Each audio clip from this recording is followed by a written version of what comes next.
What do we have here? A special Friday edition of Best Ball Breakfast. I realized I'm behind pace if I want to get all 150 of these Best Ball Mania drafts on camera. So we're going to have some special streams over the next week, probably a special one on Wednesday next week, another special one on Friday as we try to close this out. I'm Pete Overzet, Friday edition Best Ball Breakfast. Going to have a couple guests swinging by as well for the next 2 hours. Let's do it.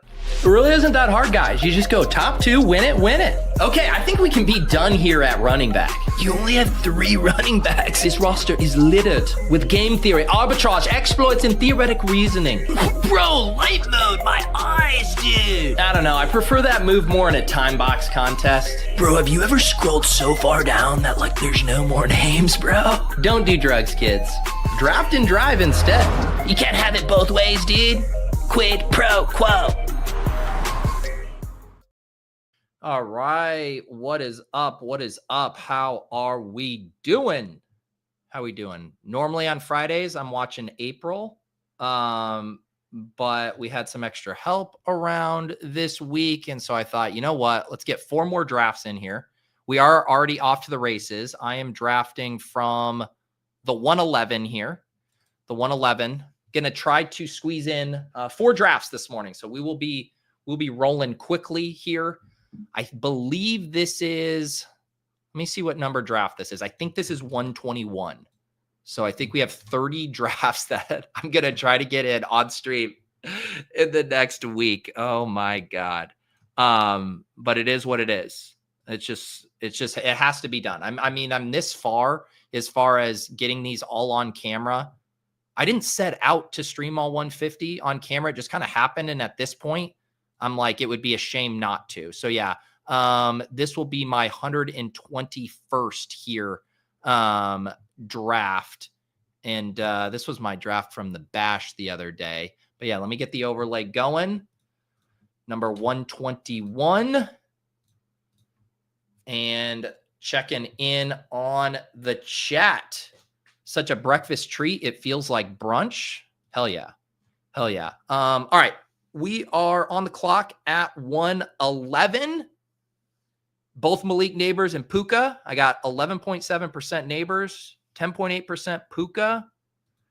Puka, let's get a little Puka here. I think things are looking up for both Neighbors and Puka right now. Obviously, Stafford back at practice with no restrictions. Neighbors finally practicing again.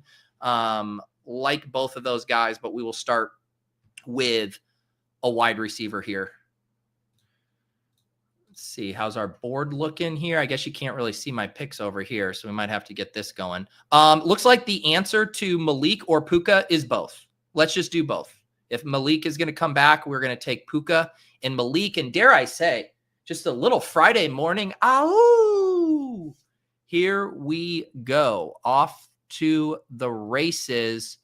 There you can see it. We start Puka and Malik Neighbors. Let me do a little of my OCDing over here. Let me name this team from last week.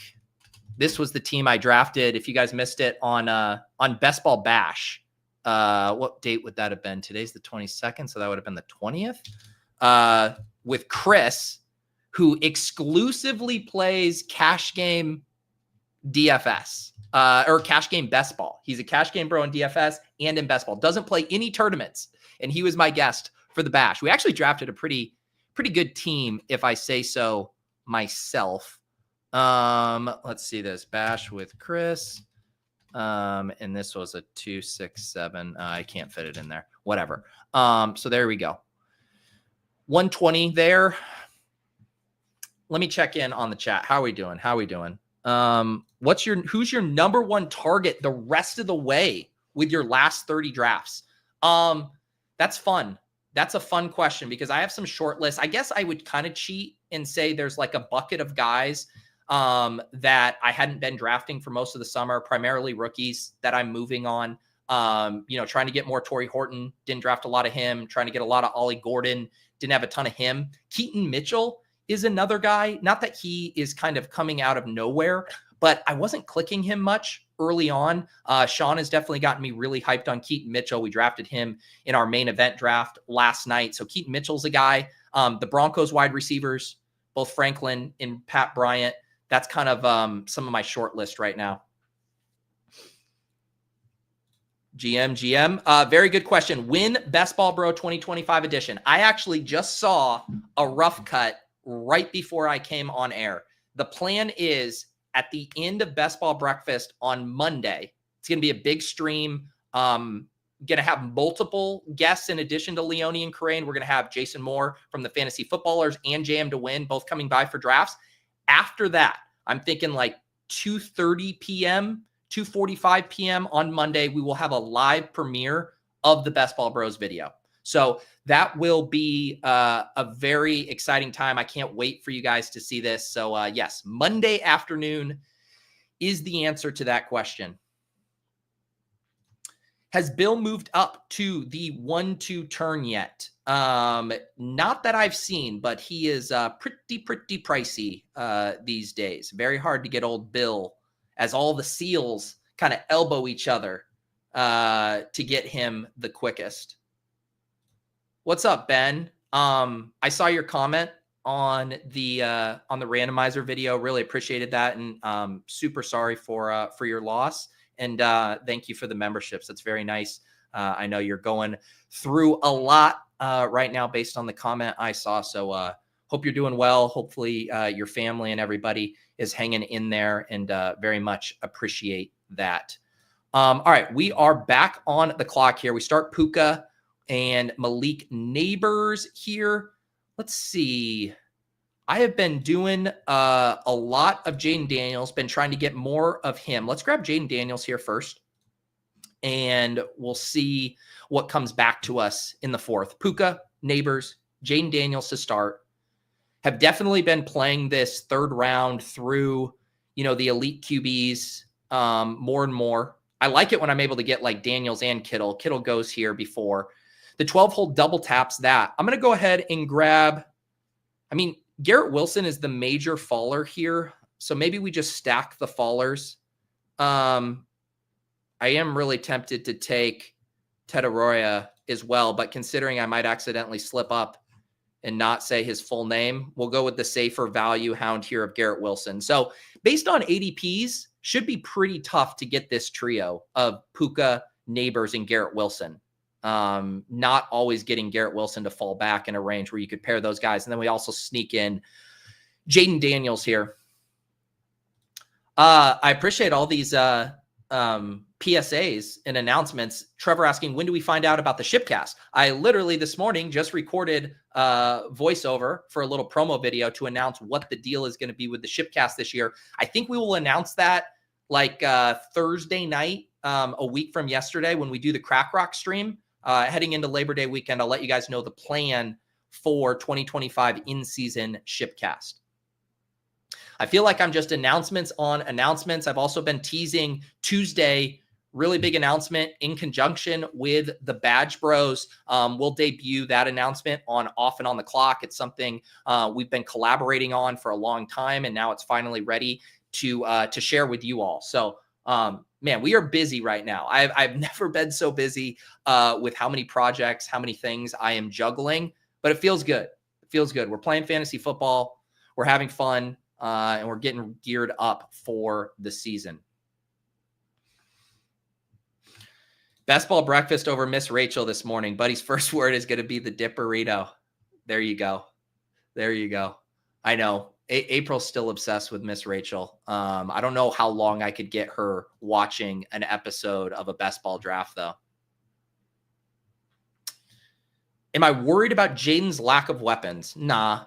He had barely any weapons last year and just absolutely smashed. And I think he's got an upgrade this year in getting Debo in addition to McLaurin. Sean was talking about Jalen Lane last night. I know some of you guys are into him. He's been a buzzy guy. Would it be nice if they had another legit wide receiver? They had drafted an intriguing rookie? Absolutely. But I'm not too worried about it with Jaden. Martin says, did I see the team I posted in the Best Ball Discord got JJ and Amon-Ra at 12? I did not see that, Martin. Which, by the way, if you guys haven't seen the randomizer draft I did with Martin on Wednesday, you also have to check that out. We did the randomizer instead of me pre-booking a guest, an industry friend or whatever to do the show. We did it bash style. So people just entered their name to see who would come up and do the randomizer with me. Martin won. The plot twist, however, is that Martin had never even seen the randomizer. It wasn't even familiar. He goes, is that the wheel one? So for the next 18 picks, we were on a wild ride of me explaining to him the show he had asked to come on. Ended up being hilarious. Loved getting to meet Martin. There's a clip on my Twitter, a little highlight clip that Lou put together if you want to check that out. Best ball Alec, no fucking way on a Friday. That's right. We're here on a Friday. I am sleep deprived. I have caffeine in me. I have creatine in me. And I'm watching Emeka Egbuka go off the board at pick 57. And now we are on the clock.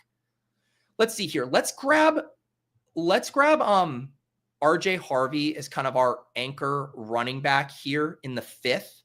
And then we can come back around. We'll either slurp up a Jalen Waddle or Hunter dip, or if not, we can stack up Jaden with Debo.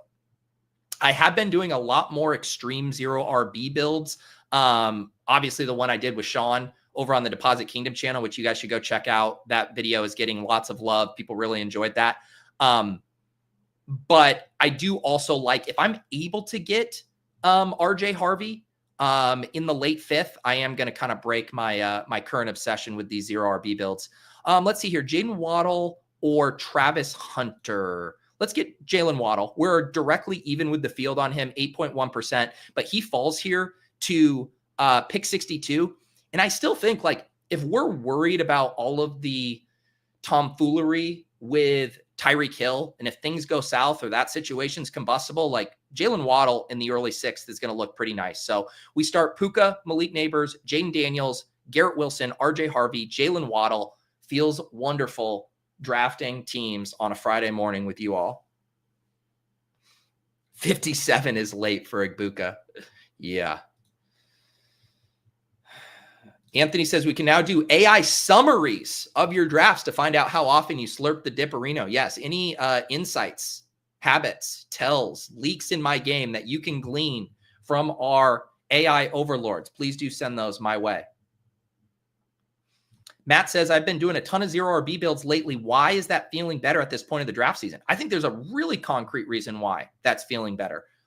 Because we now have a lot of late round options that actually feel good to click. You know, if you think about all the guys I kind of mentioned at the top of the show, these rookies whose outlook have improved, or these situations where we've gotten more clarity about the depth chart, we didn't have that in May. In June, we were just blind seals trying to, you know, feel around in the dark, just hoping the player we were going to take was actually the RB2 on their own depth chart. We now have some really good clarity on those things, which makes it much more possible to go for the high-end wide receiver power, to go for the elite quarterbacks, the elite tight ends, knowing, hey, there are now a ton of really strong running back selections in the back half. So I do think that information advantage that we're getting now facilitates more of these kind of structurally aggressive builds.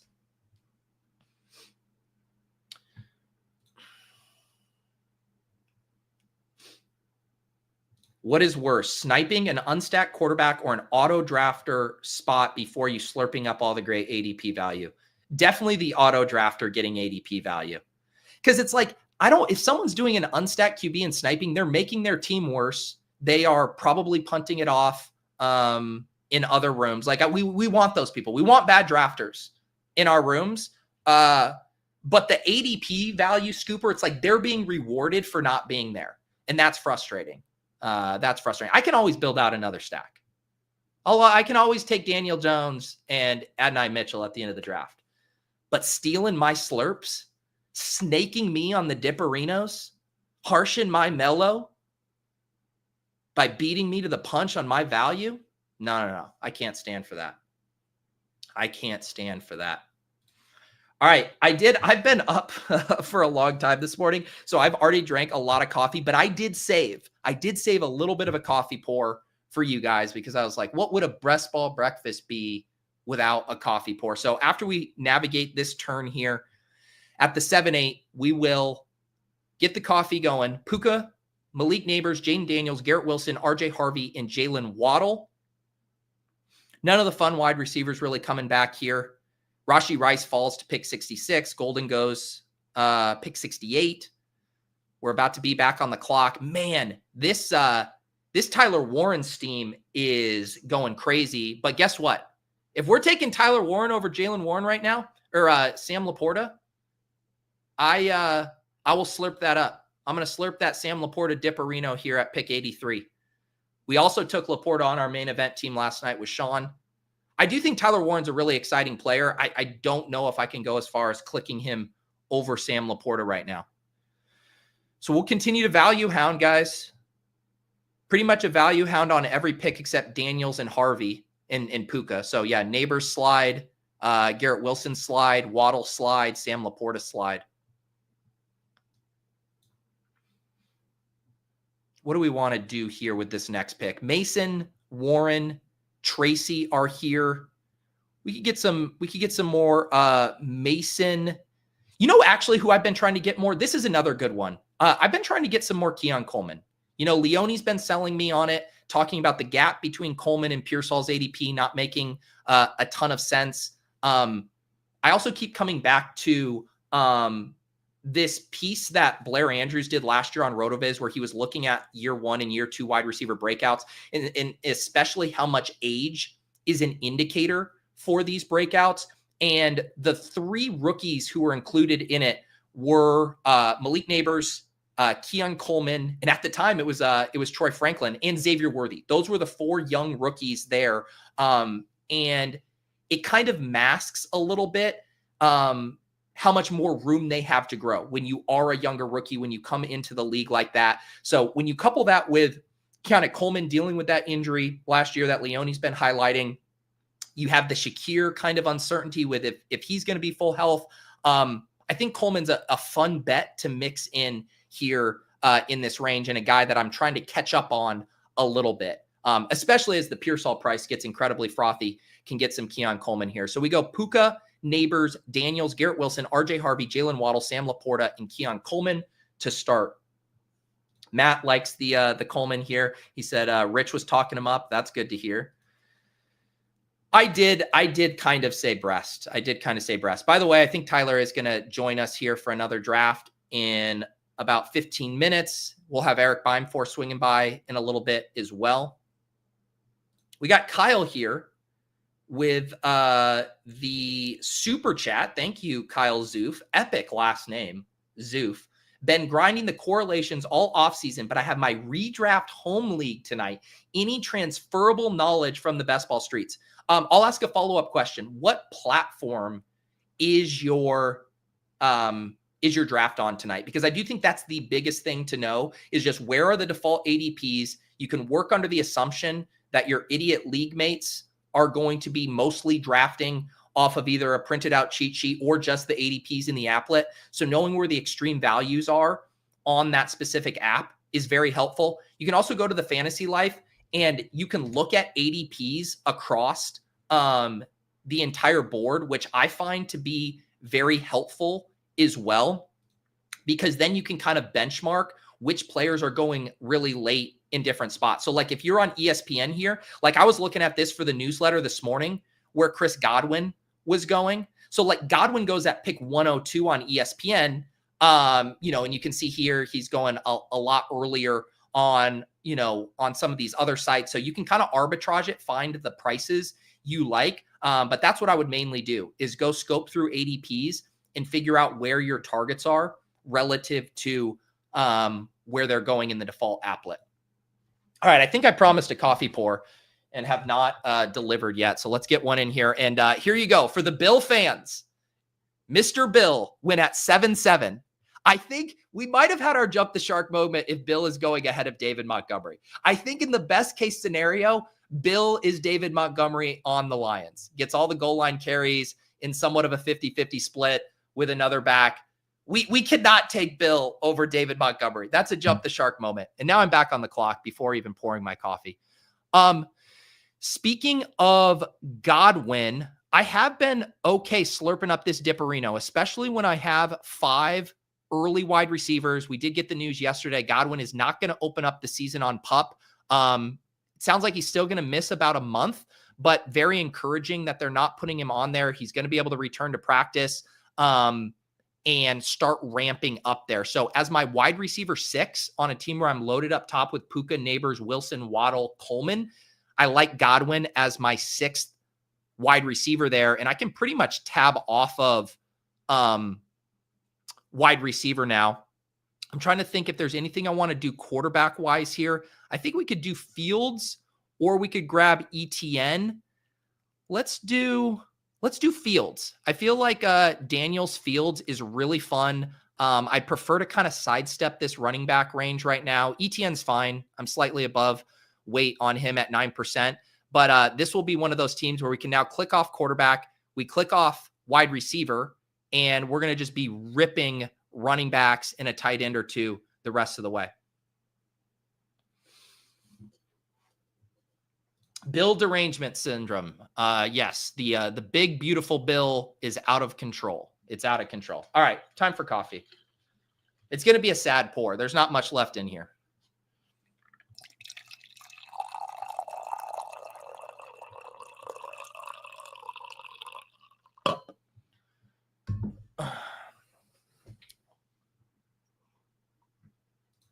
Jacob asks, when will the weekly drafts open on UD? Soon. And I will just say, I'll give you a double tease. I'll say BR drafts have something to do with the big announcement that I'm going to make with John and Nez on Tuesday. So do with that information what you will, but all of the 2025 Battle Royale goodness is coming soon, perhaps as early as next week. Here's the team. For my audio listeners, Jaden Daniels and Justin Fields, RJ Harvey, the lone running back. We got up to the 6 wide receivers quickly. Puka, Neighbors, Wilson, Waddle, Keon Coleman, Chris Godwin. We got Laporta at tight end, and we are about to go buck wild on running backs the rest of the way. Mid pour, but still good. Look, I warned you. I warned you that it wasn't going to be a great pour. All right? I was trying to get out in front of this criticism. This is a fun question from GoAZ Cards. Is there a quarterback you will not draft in backstack? Example, no Cincinnati players will you pass on Burrow when he falls? Yeah, that's a good example of one where the pieces are not attractive, and you also can't get Jalen Hurts. You can grab him. If you don't get Goddard, no big deal. You're still pretty happy with that. I would say right now, I guess Baker. I never loved doing like a Godwin Otten with Baker. Truthfully, I don't really like backstacking Mahomes either. I'm not a big Hollywood Brown guy. Kelsey doesn't excite me that much. I would really prefer to have Worthy or a really cheap Rice paired with Mahomes, I think. But yeah, I think it's in this range are the guys you don't feel great about. Bo Nix is a great backstack right now because you have all those Broncos wide receivers cheap. Kyler probably also fits that bill, right? Like if you don't have McBride or Harrison, like Kyler with Michael Wilson, that doesn't seem too fun. I'll say Kyler is actually like the one I would be least excited about because like the whole premise for Kyler, right, is like if he hits, like then the offense, like McBride and Harrison are going to have massive years, and if he's hitting, like who else is he realistically bringing along for the ride there? I don't know. All right, we are about to pick here at 11:11. What do we want to do here? We could get a little bit more tank sliding. This is probably a time to, again, show some humility. I've said one Jags back in every draft. Let's hold true to that. We'll slurp up the slight dipperino on Tank Bigsby at 131. And then we'll get someone fun with this next pick. Let's do Braylon Allen. We can chase Braylon Allen up here a little bit. At 134. This is a Justin Fields team, so I need running backs. Getting the guy who seems like he's going to have a pretty big role this year for the Jets seems prudent, and we double tap running backs there. And so the squad is now Daniels, Fields, Harvey, Tank, Braylon, Puka, Neighbors, Garrett Wilson, Jalen Waddle, Keon Coleman, Chris Godwin, and Sam Laporta. And this is how you you got to balance your range between the right wing and the left wing slappy. You know, you take RJ Harvey on one side of the axis, and then you come back and grab Tank Bigsby on the other side.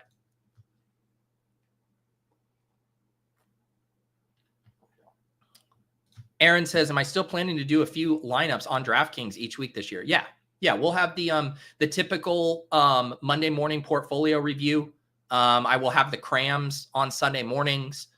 Similar to last year, like my volume, like there's no hiding it. My volume is going to be much more tilted to underdog. I had way more success there. I have a way better ROI on underdog. I think I, have the best chance of being a profitable player on underdog. DraftKings for me is just now fun. I do like using some of the sim tools, spitting out some lineups. But yeah, it's not going to be my primary focus, but I will say the Friday show, and I think I've teased this one before as well on Lulz, but we're still going to have not only Block Party with JM to Win, the typical Friday afternoon salary cap show, but then we're adding a show this year that I'm going to be doing with some of the guys from the in-game syndicate. So I don't know if I've said this. I think I said it on Lulz, but UNDERDOG, Brick, Nerdy, some of those guys rotating, that's going to be a double header show on Fridays right after JM. And then after that, we will roll into Off and On the Clock with John and Nez. So Fridays are going to be awesome, jam-packed, essentially like 4 straight hours of DFS content from salary cap for those first 2 shows to Off and On the Clock, of course, focusing on the underdog slate. So yes, we will be there. We'll also on the Swolecast, of course, be building our shells, our GPP shells on Tuesdays. It's going to be great.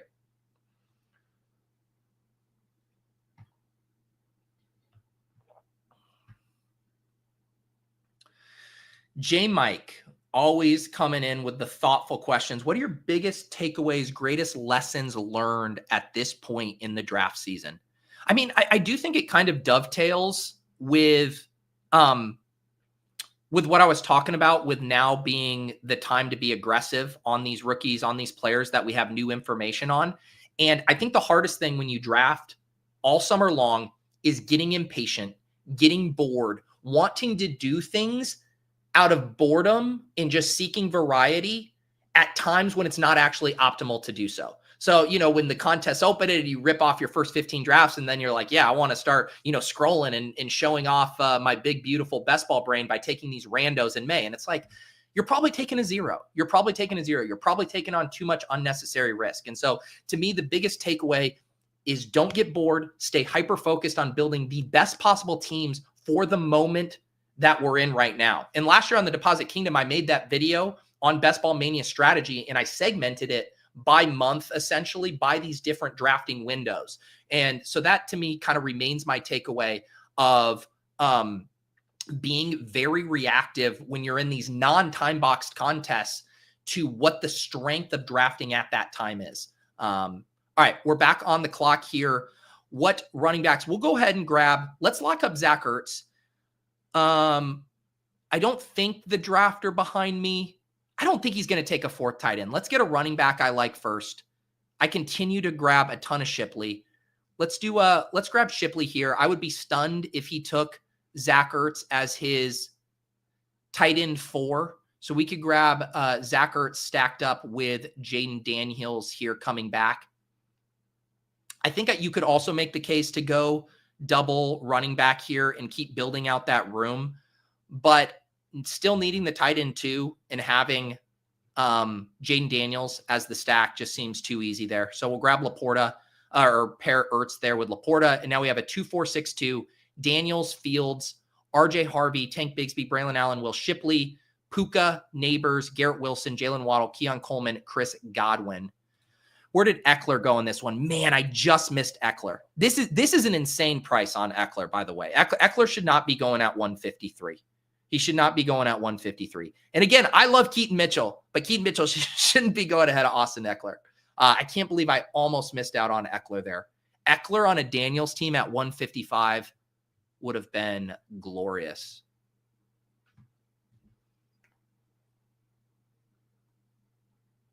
GM. Happy Friday. Steven says, what percent of your teams are 2 quarterback, 3 quarterback? That has been a confusing situation for me all summer. Why is it confusing?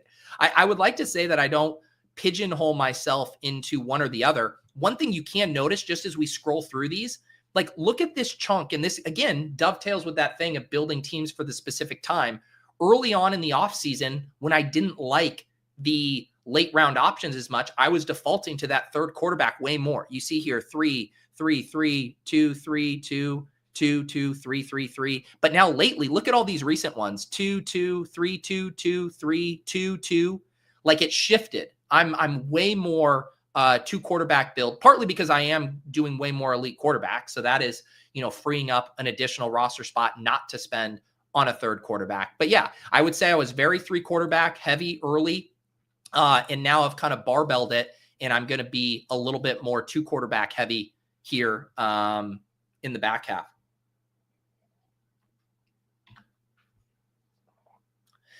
Charlie says, Pete, did you play the first quarter? Seriously fun tourney? No, I haven't. Like I kind of mentioned at the top of the show, I've literally never been busier in my life. We're doing main event streams at night. I'm squeezing in extra best ball breakfasts. I have the Best Ball Bros video coming out. I just recorded the True Serum video. I have a project I've been working on all off season coming out on Tuesday that I'm putting the finishing touches on. I'm writing the Fantasy Life newsletter 5 days a week.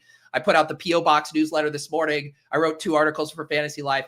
I love what I do, but I don't have time to draft every contest right now. I did max the pug, though. I did max the pug.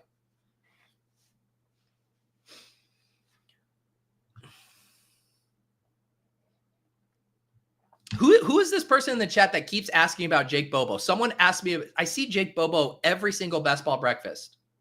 Do I have an exposure blanket on Jake Bobo? No. Jake Bobo was a fun story. Remember when Jake Bobo was going to prevent JSN from breaking out? I remember that. I remember that. All right, we have a couple more picks to make here. I guess this is a little fringy as far as do we go with a 3rd tight end or do we get up to, we have 4 more picks. I think we could probably go with a 3rd tight end. Maybe grab Mason Taylor to pair with the field stuff. Probably makes sense. Laporta Ertz, I could definitely go either way on it. Could definitely go either way. Yeah, let's see. We can push. So this drafter did go with his 4th tight end. So maybe Mason Taylor isn't safe. I'm going to grab Ollie Gordon. This goes back to who are the guys I'm trying to catch up on. Love getting these guys that weren't drafted for the majority of the contest.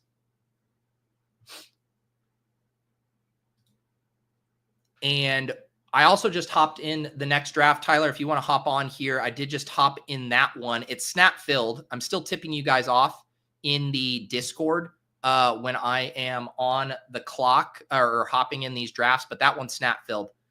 But I think this is going to work out well. We get Ollie Gordon there as my 5th running back. We will grab Mason Taylor here as my 3rd tight end, and then we'll just we'll be grabbing 2 running backs to close this one out. And we'll get Tyler up on screen to help me draft this this 2nd team here. So real quick, the recap of this one before the final 2 picks: Jaden Daniels and Justin Fields, RJ Harvey, Tank Bigsby, Braylon Allen, Will Shipley, and Ollie Gordon, Puka, Neighbors, Garrett Wilson, Jalen Waddle, Keon Coleman, Chris Godwin, and then Laporta, Ertz, and Mason Taylor so far. All right, let's see here. Boom, boom, boom, boom. There he is, EmoCowboy, working from home on a Friday. How you doing, buddy? Oh, I just realized I don't have my headphones on because I've been solo streaming. 1 second. I was like, why can't I hear Tyler? And that could be why. All right, I should have you now. How you doing? Wait a second. No, it's not. Oh, I thought it was me. It sounds like it's you there. I was like, is it me? All right. It looks like it's Tyler. All right, let's see. There you go. I love when it changes your mic settings for no good reason.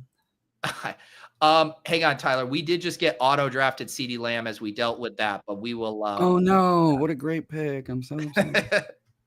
Yeah, so we will land the plane on this one here and make sure we aren't missing any other picks. But how are you doing this morning, Tyler?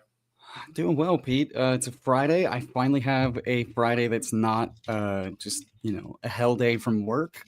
So it's a pleasure to be joining the Breast Ball Breakfast stream. Love this for me. What a good brand. No, how's it going, man? Yeah, you're a cranking hog, man. You're a busy man these days. Busy man, but always time to draft some teams here. And yes, I think it was destiny that you were going to come on the stream when I called it breast ball breakfast. So that's the special theme for today is breast ball. Yeah, I mean it's the summer of bits is what it seems. Yes, it ended up being working on the Best Ball Bros video always gives me a lot of perspective on what the year has been, and it was funny like. In previous years, it was all of our like advanced strategy game theory concepts that we were all, had fun overthinking and galbraining. This year, it was just a lot of complaining, Tyler. A lot of complaining was the macro theme of Best Ball Bros.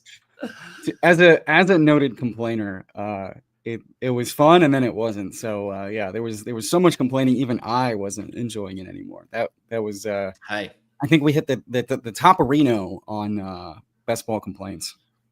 Yes, as we continue to grow and breast ball finds a bigger audience, it's the bigger stage, more eyes on it.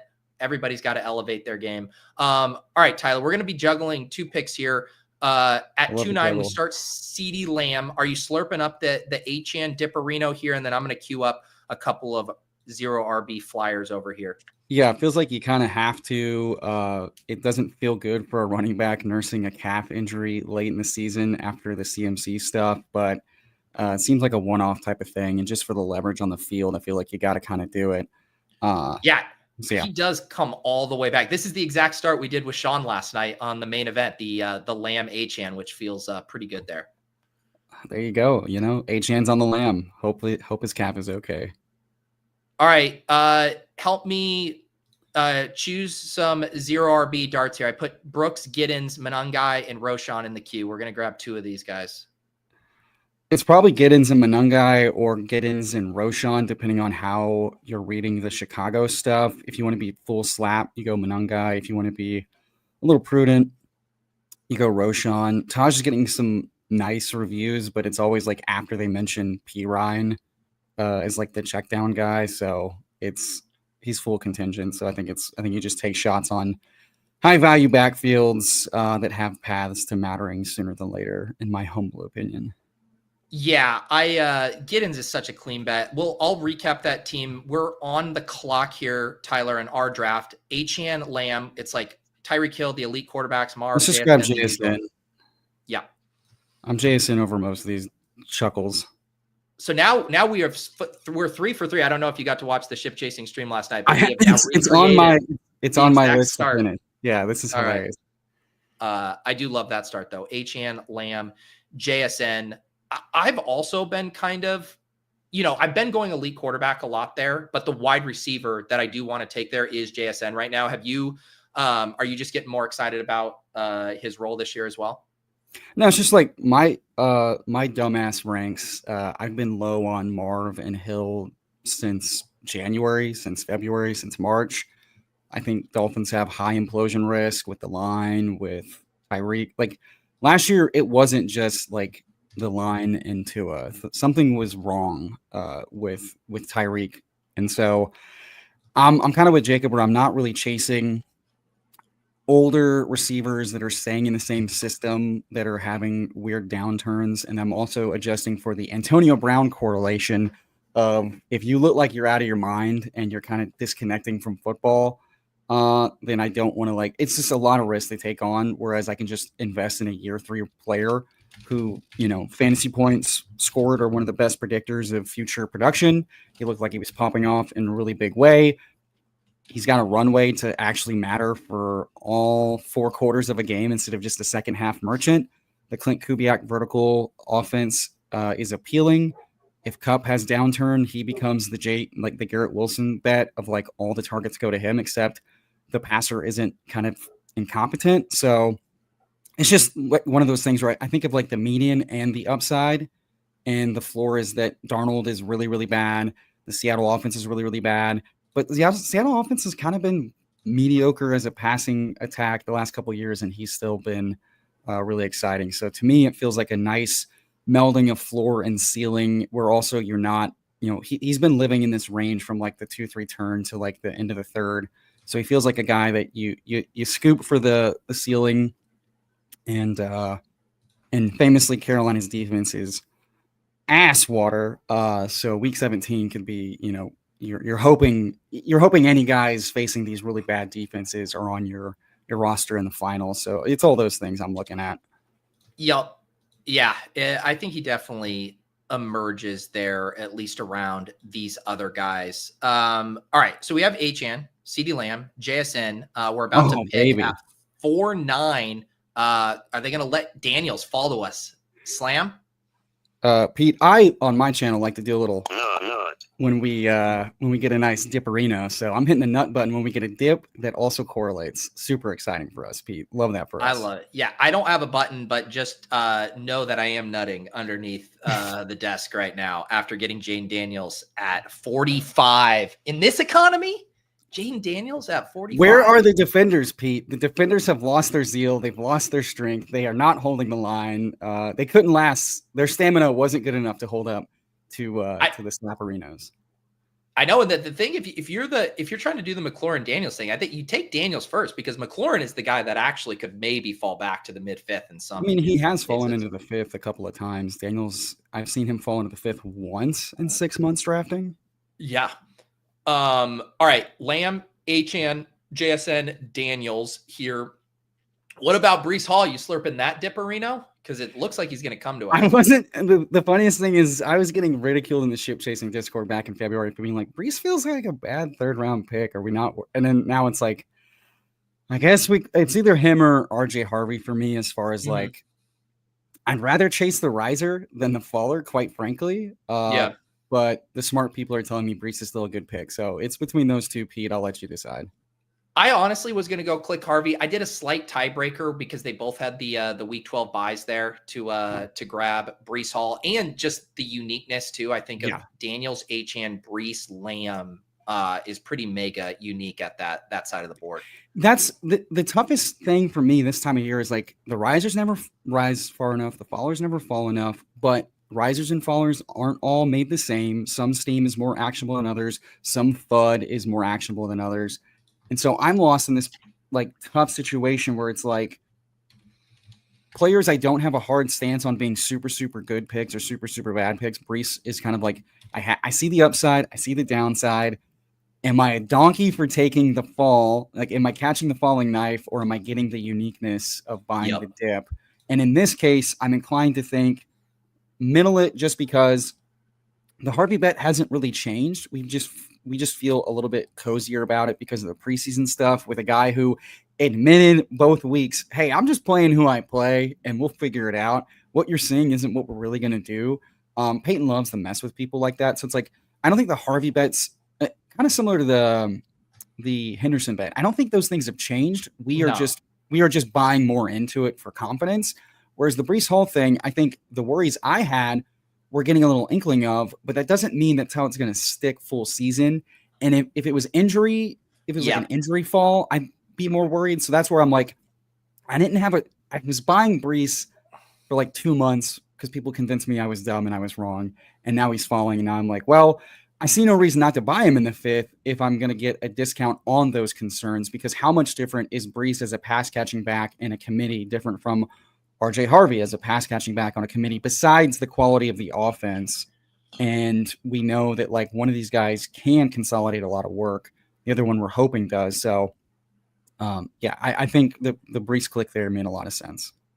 Yeah. And like you said, there are things that would be far more concerning. It's just like, we are all anchored to 1st round Breece, the bell cow we were promised. So it's disappointing where we're at now. That doesn't mean he still can't return value. You go look at his preseason utilization. He still has a really robust workload in the passing game. A robust workload, one can say. There it is. Do you?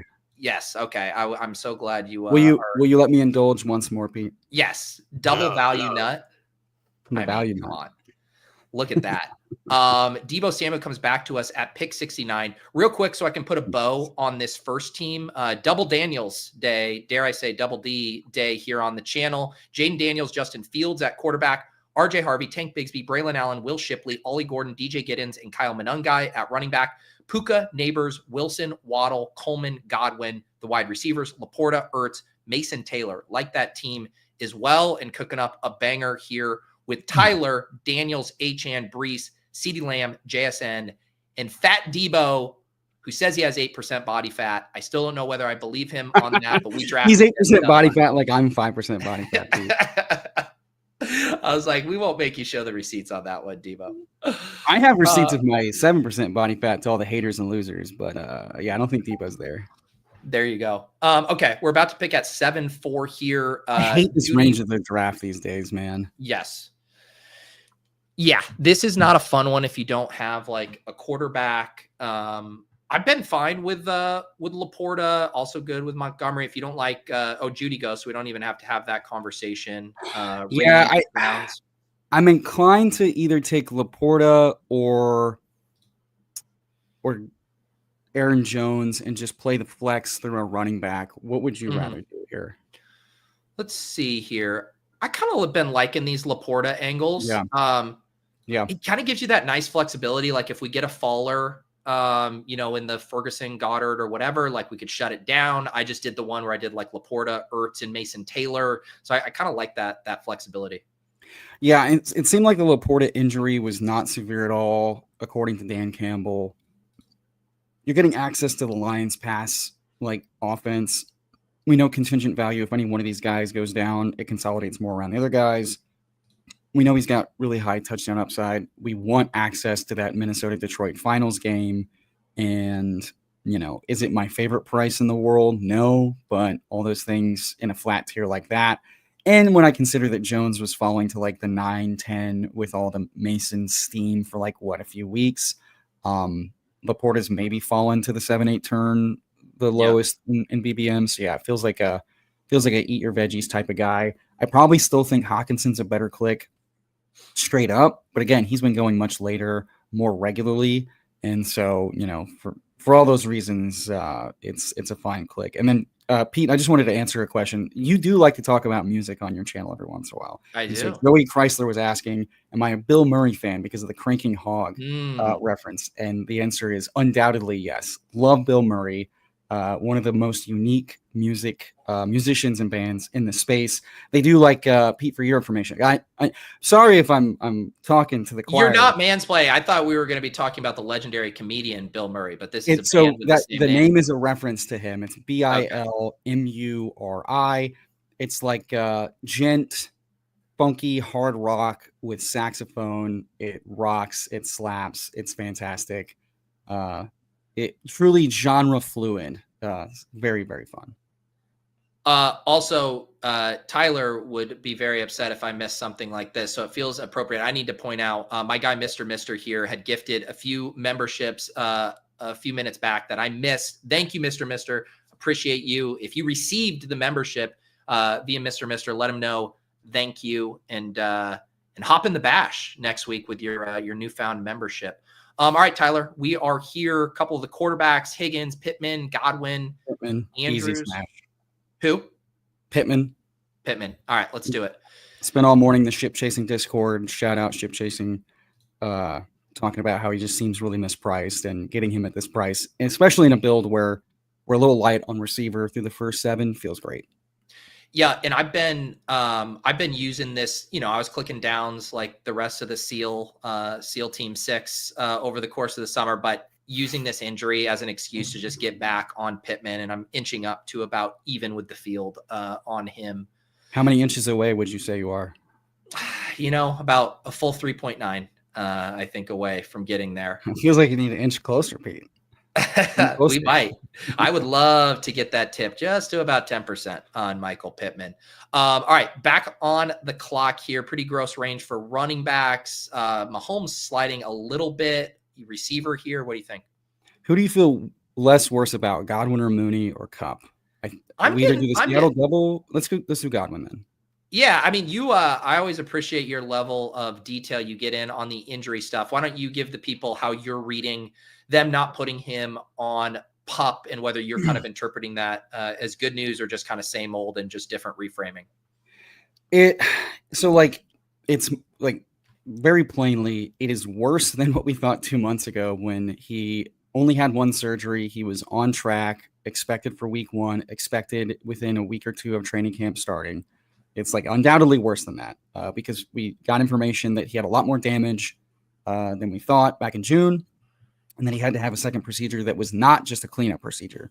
And he's not practiced and he's not conditioned to like contact yet. Those are bad things objectively. And so I was wrong on my overconfidence, on the doctor's overconfidence that, hey, if it was this, it's fine, yada yada. All that said, the fact that he's not starting on PUP is objectively good. That means they have hope that he'll start. And mainly for those that aren't aware, being able to be on PUP versus not PUP is mainly being able to practice with the team. So the fact that he's going to be able to practice with the team, take contact sooner than week 4 means that, like, while they might not expect him to be on the field weeks 1 through 4, it's more likely that he's like in football shape and ready to play week 5 than not if he was on PUP. And so those are good things. We're playing for week 17 famously. I don't think we should expect him at all to be like his old self in year 1, but he can be 70 to 80% of himself by the late season in the slot role, which notably, helps alleviate any sort of efficiency dip you get from not being physically to yourself because it's just easier to get releases and etc. And we also know that this is one of the offenses that can give us top 10 scoring any given week over the stretch of the season. And McMillan potentially being out till week 9, 10, 11, if he even returns this season, consolidates down even further, much less if Evans or Egbuka miss any time. So it seems like a worthwhile risk. It just feels much worse than it did a few months ago, but not as dire as it did maybe 2 weeks ago. Yeah. Let's, I can talk a little bit more about Godwin here after Loveland? we make. Who's that? Loveland? Yeah, I've been trying to get more of him too. Yeah, let's just get some young, exciting whites at tight end and be done. Yeah. And the thing about Godwin is obviously you wish it was like Addison, where it's like 3 games back, no injury concern, like he's going to get off to a fast start. But still, like the same thing applies. Like our teams, the buys haven't hit yet. The rest of our team is going to be healthy. Like the base that we have at wide receiver here, like the amount of targets with Lamb, JSN, and Pittman specifically gives us the floor, I think, to kind of absorb those early zeros from Godwin. And then, the hope is that we essentially just got, a pick 50 value at pick 100 for the second half of the season, which is very realistic. And that's how you win Best Ball Mania. Yeah. What people need to understand is like, if he's 70 to 80% of what his ceiling is not going to be what it was last year, but his ceiling was wide receiver 1 overall. So bump that down by 20 to 30%. He's probably still mispriced by like 2 rounds. If we're thinking like week 8 on, which for this team, we're going to have a lot of wide receivers. So we're still chasing ceiling at our wide receiver 3 and flex spot. Yep. Back on the clock. Don't know how you feel about Caleb with Loveland at these prices. We could grab another running back here. Let's just grab Tootin and get our RB3. All right, let's do it. As I always say to my guests, I am never going to say no to Tootin, who is my most drafted player. I obviously you like Tootin based on suggesting him there, but how are you kind of reading the latest tea leaves on the Jags backfield? I mean, it's more of just like, this is a range where just take shots at upside running back bets. We have Achane, we have Brees. If those 2 bets are right, then who is cracking our RB2 or our flex spot? And it's someone that's breaking out bigly. Let's take what looks like the clearest Devon Achane, Bucky Irving type of bet, given the rookie, given the ambiguous backfield, given the pass catching ability, and given the athletic profile. We don't have to be perfect, but it seems like a dart very much worth taking versus, I don't see the upside case for a Ray Davis, quite frankly, who is in a 4-back committee when you adjust for Josh Allen rushing both in general and in the red zone. So it's like, upside wins championships, right? We have to beat 672,000 people. We have to get lucky in the pod. And then going back to, the playoff weeks, Jacksonville has one of the more interesting playoff stretches as well. Famously plays against a defense that's going into week 1 right now, missing like 7 starters on defense. I don't expect Tank or Etienne to hold down the backfield all year. Now it's going to be one of Tootin or LaQuint Allen, who may be mixing in, but Tootin's got the better draft capital and the better prospect profile. So you just close your eyes, you click, and you hope. Yeah, I agree with you about Ray Davis. I was looking at the team who took him here, and this is kind of the instance I would do it. So it's a Josh Allen team, It's and stacked. I do like, yeah, you get at the stack, and I always think through the benefit of if James Cook gets hurt, not only would they turn to Ray Davis, but they're going to pass more too, which then supercharges that initial stack. So you kind of get like a little double dipperino there on those benefits. Here's our team so far. Jaden Daniels at quarterback, Achane, Hall, and Tootin at running back, CD, JSN, Debo, Pittman, and Godwin at wide receiver, and then Laporta and Loveland here at tight end. We're about to be on the clock here. Seems like a good range for a running back. Do you got one you like? Let's go Sampson or Blue. Blue is a bring back. Sampson is looking better and better without Judkins around, but maybe we get both if we play the ADP. That's what I was thinking. I'm with you. Those two are 6.5 dozen or the other for me. We'll see if we can push Sampson there. I'm trying to see, the Dak guy was behind us, so doesn't really influence anything. I'm not too worried because Sampson is interesting in a vacuum, but he's still attached to what could be a dog shit offense. And I forget who tweeted it out last night about like how bad Flacco is for the run game, just because they pass so much. Ford figures to be their main pass catching back if Judkins is gone. So I don't know how much appeal Sampson has on a team that's likely to still have some of the lowest rush efficiency and rushing upside in the offense. I don't think that gets better with worse quarterbacks. Blue is the pass catching upside, like same type of like bet as like Achane and Bucky of old. What do you think about Eckler here with Daniels? I'm fine with Eckler if we want our last running back. Who's available at wide receiver? I'm just sorry. I'm going to put that in the queue. Palmer, Trey Harris, Dobbs range. So it's either like Dobbs or Eckler. Maybe let's go Dobbs for this build. Unless shit. No, you're good. 20-second clocks. Come on, underdog. Oh, did you freeze time? I got it. Whoa, let's go. Wow, I did freeze time there. My thinking there, nice job. My bad for not being quicker on that. But like for this build, we kind of want to insulate any early missed time for Godwin. We want to take upside shots. I know you're big on Green Bay could regress, more pass heavy. Reed is still limping famously from, Hayden Winks pointing it out in the, he's out of the boot, but he's still not practicing with the team in full. He's still limping. That can carry some re-injury risk if it's a foot ankle thing. It seems like he and Golden are the main two guys running all the routes. We've seen him just be a red zone favorite. Week 17, he plays Baltimore. We expect that game to score a lot of points with both teams pushing for the playoffs. It's just like we're chasing upside shots. I don't mind Eckler, but it's like, is he a priority to add when I already have Samuel? So like I've skinny stacked a rushing quarterback. We don't normally have to overload those guys. This offense is going to be like a lot of mouths to feed if everybody's healthy in there.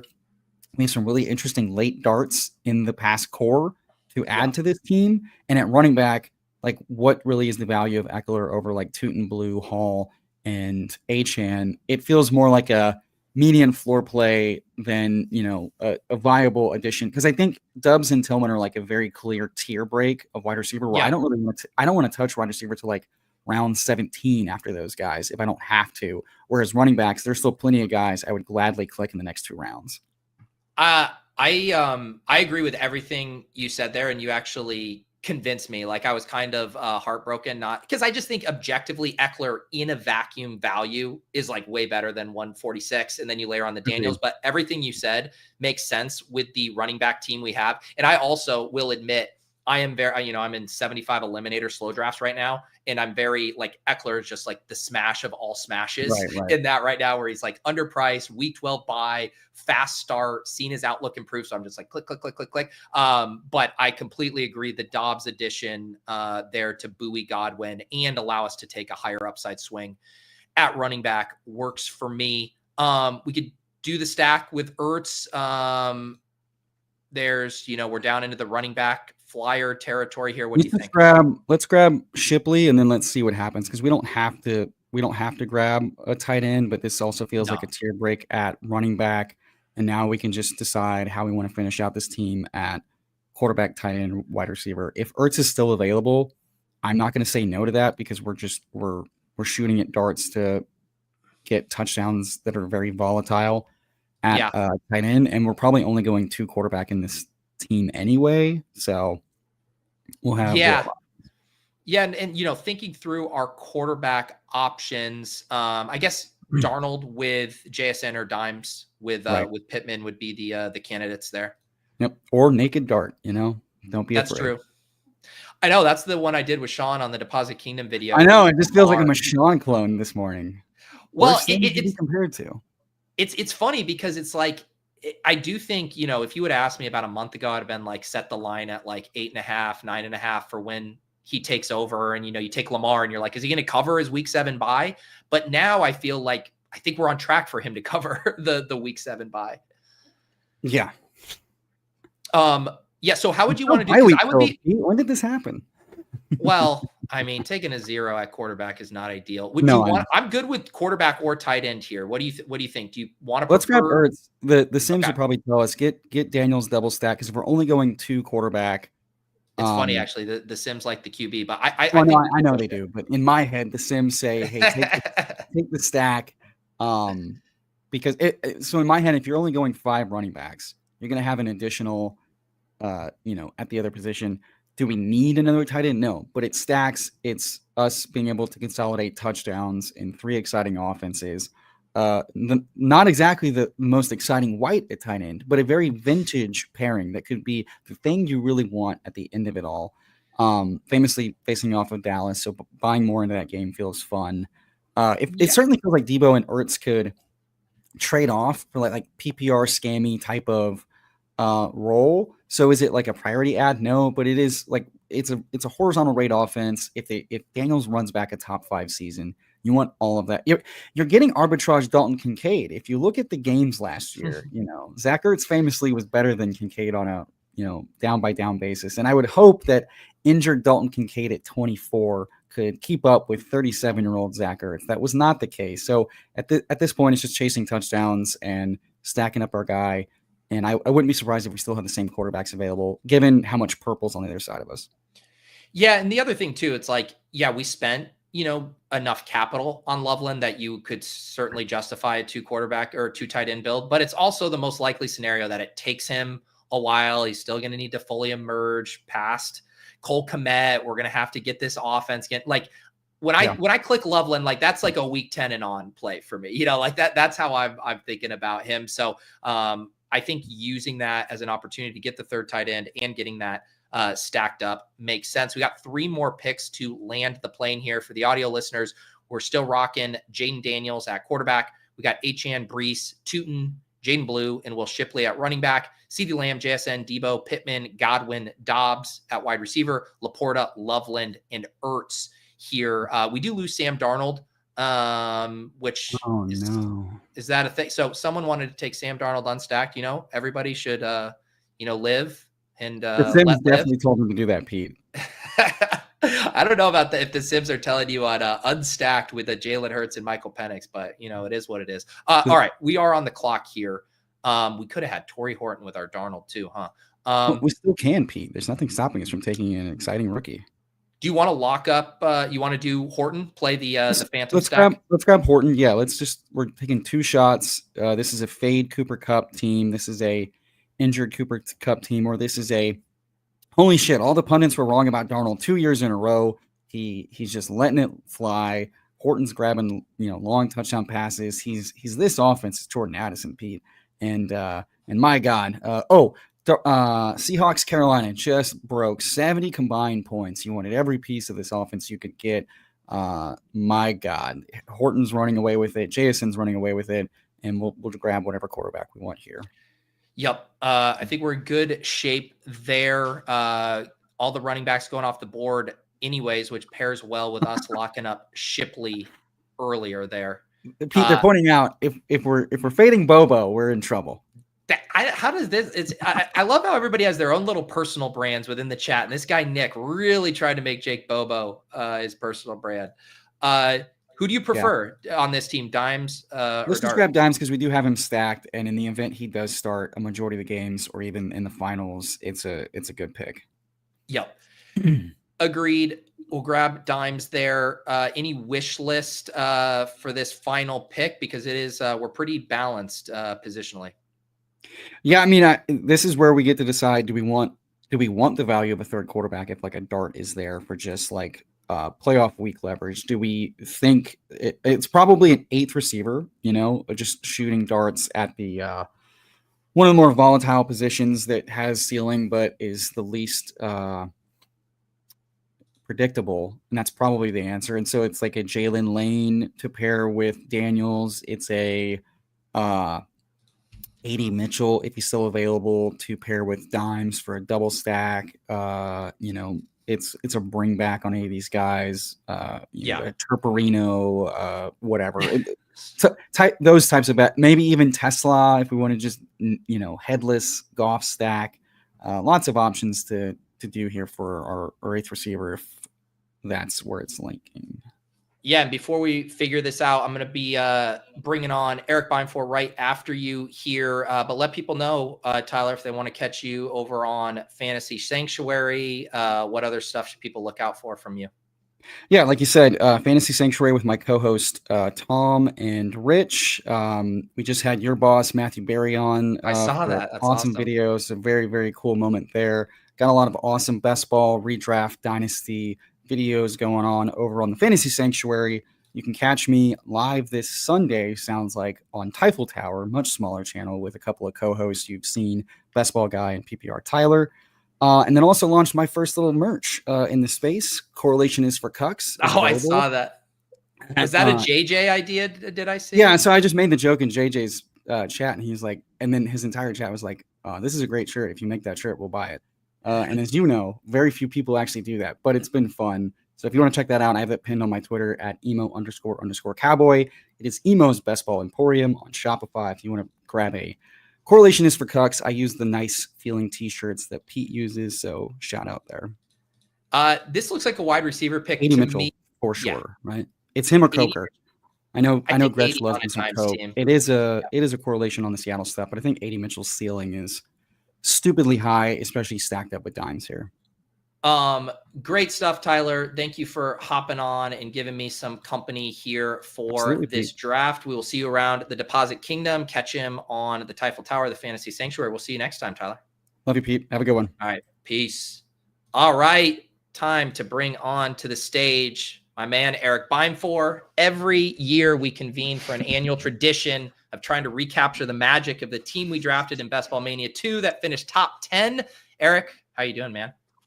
I'm wonderful. The folks in my Discord were setting an over-under on how long it would take us to dive fully into the 2022 team or whatever it was that we drafted. But I do believe still to this day, at least one of, I can't watch all the 10,000 streams every month in the best ball space now, but at least back then was most notably the best team drafted on a stream. And I still lament the run bad in the final. I remember all the celebrating and then all the, oh no, Michael Gallup tore his ACL, and the, oh no, Kyle Pitts got hurt, and the, all of that. But it was a ton of fun. And yeah, been trying to recreate it for a few years. Let's see if we can't do it today.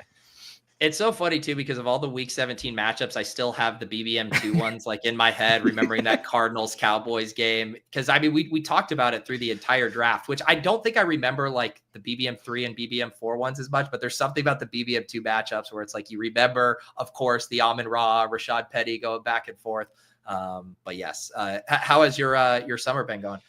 It's good. I just wrapped up BBM on Wednesday. I did my nice. 150th on a show on Wednesday. And so, I mean, still got a lot to go. I'm maxing kind of all the flagships across the different sites. The Underdog, as they always do, drops a very fun new contest right when I'm like, okay, I think I feel good about all my Underdog drafts. And then they did the first quarter tournament, which is kind of awesome. Yeah. So I'm really enjoying that. I aped into a whole bunch of slows in that one. So we're in slow draft hell. And, I thought I would never be here. Notably, I think during that time, might have even been on that stream that I made fun of you for drafting a bunch of slow drafts back in the day. And now here I am with like 500 slows going. And I've swung back on that before because I was a slow draft bro for a while. Then when I started streaming all of them, I'm like, all right, I'm basically in none. And then I got really into the eliminator, but I was like, I just don't have enough time. And so, next thing you know, you're in 75 eliminator slows, which to me is a lot. But some of these people, like you talk to Karain, and he's like literally in 500 slows right now. And I'm like, okay, yeah, I guess I can't complain. I get to a few hundred and it becomes extremely overwhelming. So that's about it for me. Yeah, some of these crazies, 500, 600 slows. I don't know how they do it. All right, 1-8, Eric. We're off to the race here. Choose your own adventure at wide receiver. What do you got? For me right now, I'm taking Malik Neighbors. Yep, let's do it. So one big thing for me is especially at this time of the year, I'm really enjoying which will fit for us, but traditional like zero running back teams. But using that to get like an elite tight end, to get elite quarterback. I don't want to be dealing with like you guys were just dealing with it. Oh no, Sam Darnold versus Daniel Jones versus Jackson Dart. I like locking in the elite tight ends and the elite quarterbacks, and then sort of picking and choosing our favorite, because I think that there are a ton of values at the running back and wide receiver positions. Like even just this week, right? Devon Vele gets traded. I think that opens up some things. We obviously have the Brian Robinson stuff. There's a bunch of different things that have kind of happened over the course of the last couple of weeks that have opened up some later round value. And like even shout out Hayden from Underdog posts out there, like the ADP just like can't catch up to the news cycle because it's so fast. So there's guys that I think are just too cheap later that I'm just kind of using that to my advantage, getting superstar wide receivers and of course elite tight end quarterback. Yeah, it is. I like, this is the most fun I've had drafting all summer. Like there's just so much I want to do in drafts right now that feels new and fresh. We do lose Bowers there. What do you want to do? We can get funky. Let's pull up McBride. Let's pull up McBride. I was thinking you might go there, and I like that. I have the most of him amongst all the, not because I love Brock Bowers and I love George Kittle, but it's just like, Pat and I talked about it on one of the shows that he feels like the middle child of the elite tight ends. Like everybody, Bowers is the, oh my God, this is the, the next Travis Kelce or whatever. And then George Kittle is like old, reliable George Kittle. You know what you're getting. He had an awesome year last year. Everybody's hurt on San Francisco, and Trey McBride's incredible, but he just kind of like sits in the middle somewhere amongst there. And so he often goes on that left side of the board. I really like using him on kind of the middle to right side of the board. Like he doesn't get drafted with Neighbors very often. And like, there's no real tangible reason why he should only be drafted with like Jamar Chase and Bijan and such. I was going to say that I think I unnecessarily penalized him just because I'm like, oh, here we go with this chalk Bengals Cardinals stack again, where I'm like, why am I punishing you for these factors that have nothing to do with you as a player or how you're going to perform? But I'm pretty sure I did that. I did it. I've done it to Joe Burrow all summer. It's like, I would, aren't you worried about not having Joe Burrow? Like, yes, I am worried about not having Joe Burrow, but every time you come on the clock, all I see is every Joe Burrow team has Jamar Chase, T. Higgins, Chase Brown, Trey McBride, right? Marvin Harrison, James Conner. And I'm like, I want that too, but every single one of those teams has those guys. So I'm trying to figure out ways to navigate it while still, like you said, taking my medicine on some of these guys, even though they're all pretty chalk pairings. Yeah. And that is, it's funny too, because it's like, I haven't gotten too tripped up about a lot of bad chalk pairings this year, but that was just the one that stood out. It was like the one that was so obvious. The Burrow stuff has been funny over the course of the summer, where there was that period where like it was very rare for him to come back. And then it seemed like everyone who was defending it in drafts, grabbing the unstacked Burrow, like they just gave up. And they're like, okay, the T. Higgins and Jamar Chase drafter can now have Burrow in the 6th. We've spent all of our ammo that we're willing to blow on this. The Joe Burrow ADP value screenshots are like the funniest thing of the summer. It's like, we understand, like it happens. We've all been in every single room. And if the Chase or T guy passes on him, you're like, yes, I know he's going to fall. Everybody's like, we're all playing this game of chicken. Like, do I, or do I let him fall back? It's like, everybody experiences that at least like 50 times this summer. And it's fun to get that value, but what did it really get you? I'm not sure it got you anything. So you wrapped up all 150 of your best we're on ball the clock. Oh, my bad. Sorry. Sorry. Kyron, JSN, let's Williams, do JSN. Daniels. Let's do JSN. Yeah, let's grab JSN there. What percentage of your BBM portfolio is zero RB, would you say? I looked at it on the show yesterday, and so this is a little bit cheating. We classify it as like true zero running back, no running back in the top 24 of running backs. So that's like Pacheco, like the Pacheco range. You do it by positional. Okay, yeah. So we do it by positional ADP as opposed to some people, because like last year, if you did it by like round, you can't take a running back till like round 5 is zero running back. It's like, I don't know, man, that's like the RB7 is going in round 5 last year. So we try to do it positionally so we can compare year to year at Spike Week. But I'm still like north of 25%. So which is very difficult for me because I love the Hampton, Henderson, Harvey. Yeah. That's what's kept that from being much higher. But still, the field is at like sub 5% of true zero running back this year. Well, and it's so long gone now, but what, about 3 weeks ago, a month ago, you were able to get Henderson late 5 and Harvey, early 6 or vice versa. And it's like, you could do a start like we did with 4 wide receivers up top and get both of those guys. And then I was doing some of, we started coining it the Triple H, like the wrestler, Hunter Hearst Helmsley, but Hampton, Harvey, and Henderson of like, can you get all 3, right? Can you get Hampton? There was a point in time where you could get 4th round Hampton, 5th round, probably Travion, and 6th round Harvey on the same teams. And that was beautiful. So do you lock up Hurts here? Or you want to grab like a Ted Arroyo? Let's do Hurts and see if Devontae will come back. Yeah, he's definitely, I guess obviously the later you sometimes get Hurts.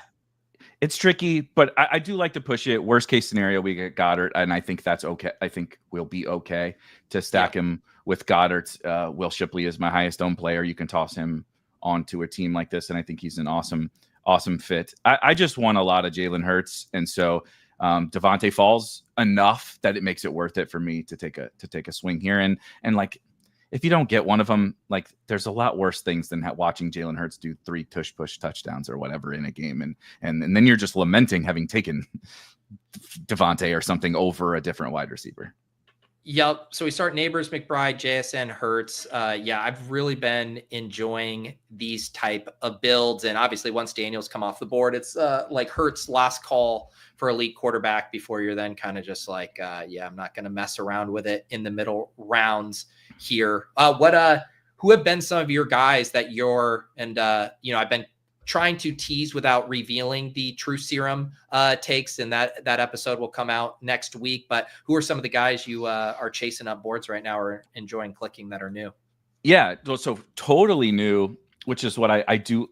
Shout out to the slow drafts and stuff. I do particularly enjoy like layering in a bunch of slows and then coming on the clock and then, Devon Vele got traded. And you're like, I happen to be on the clock in a spot where it makes sense to take Pat Bryant or Marvin Mims, or even I think it's a boost to Evan Ingram.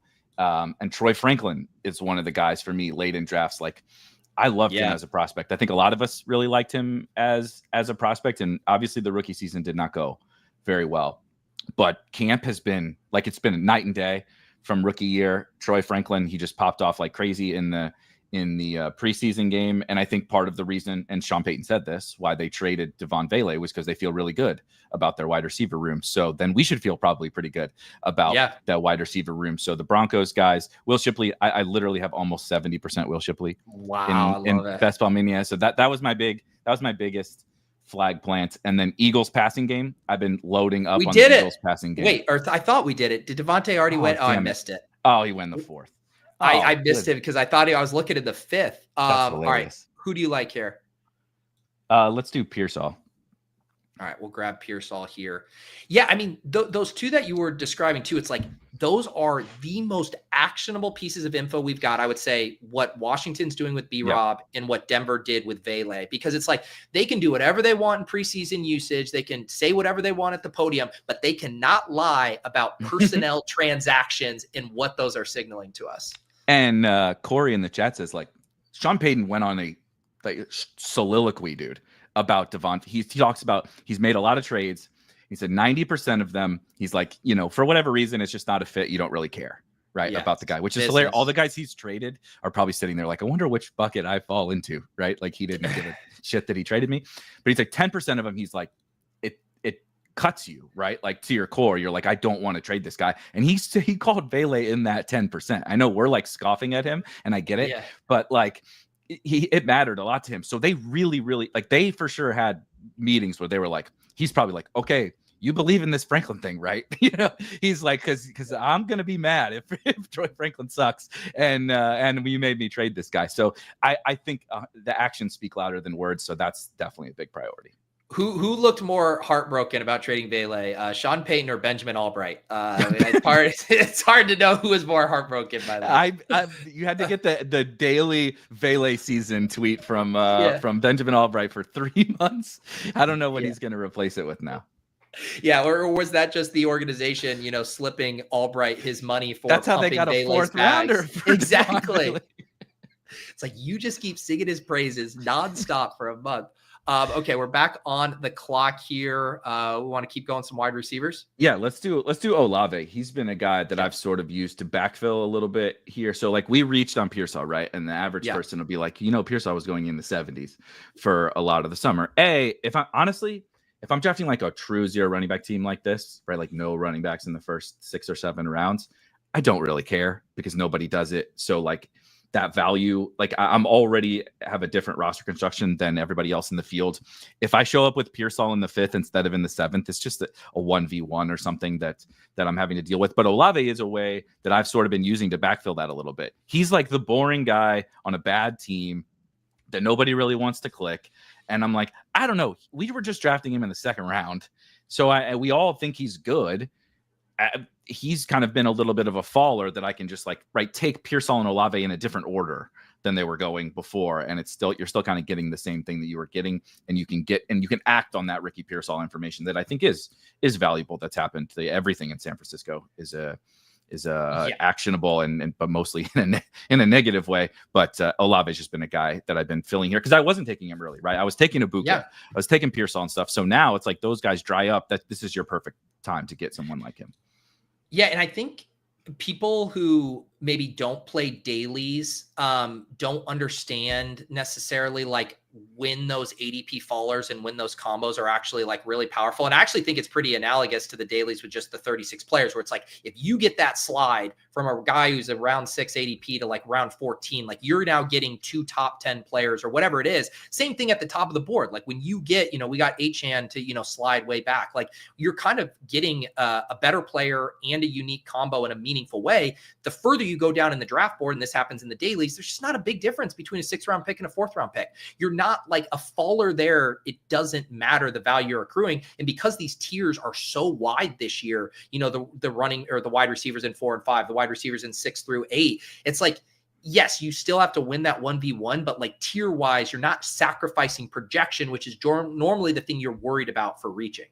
I totally agree. We can make this. Yeah. And then, oh boy.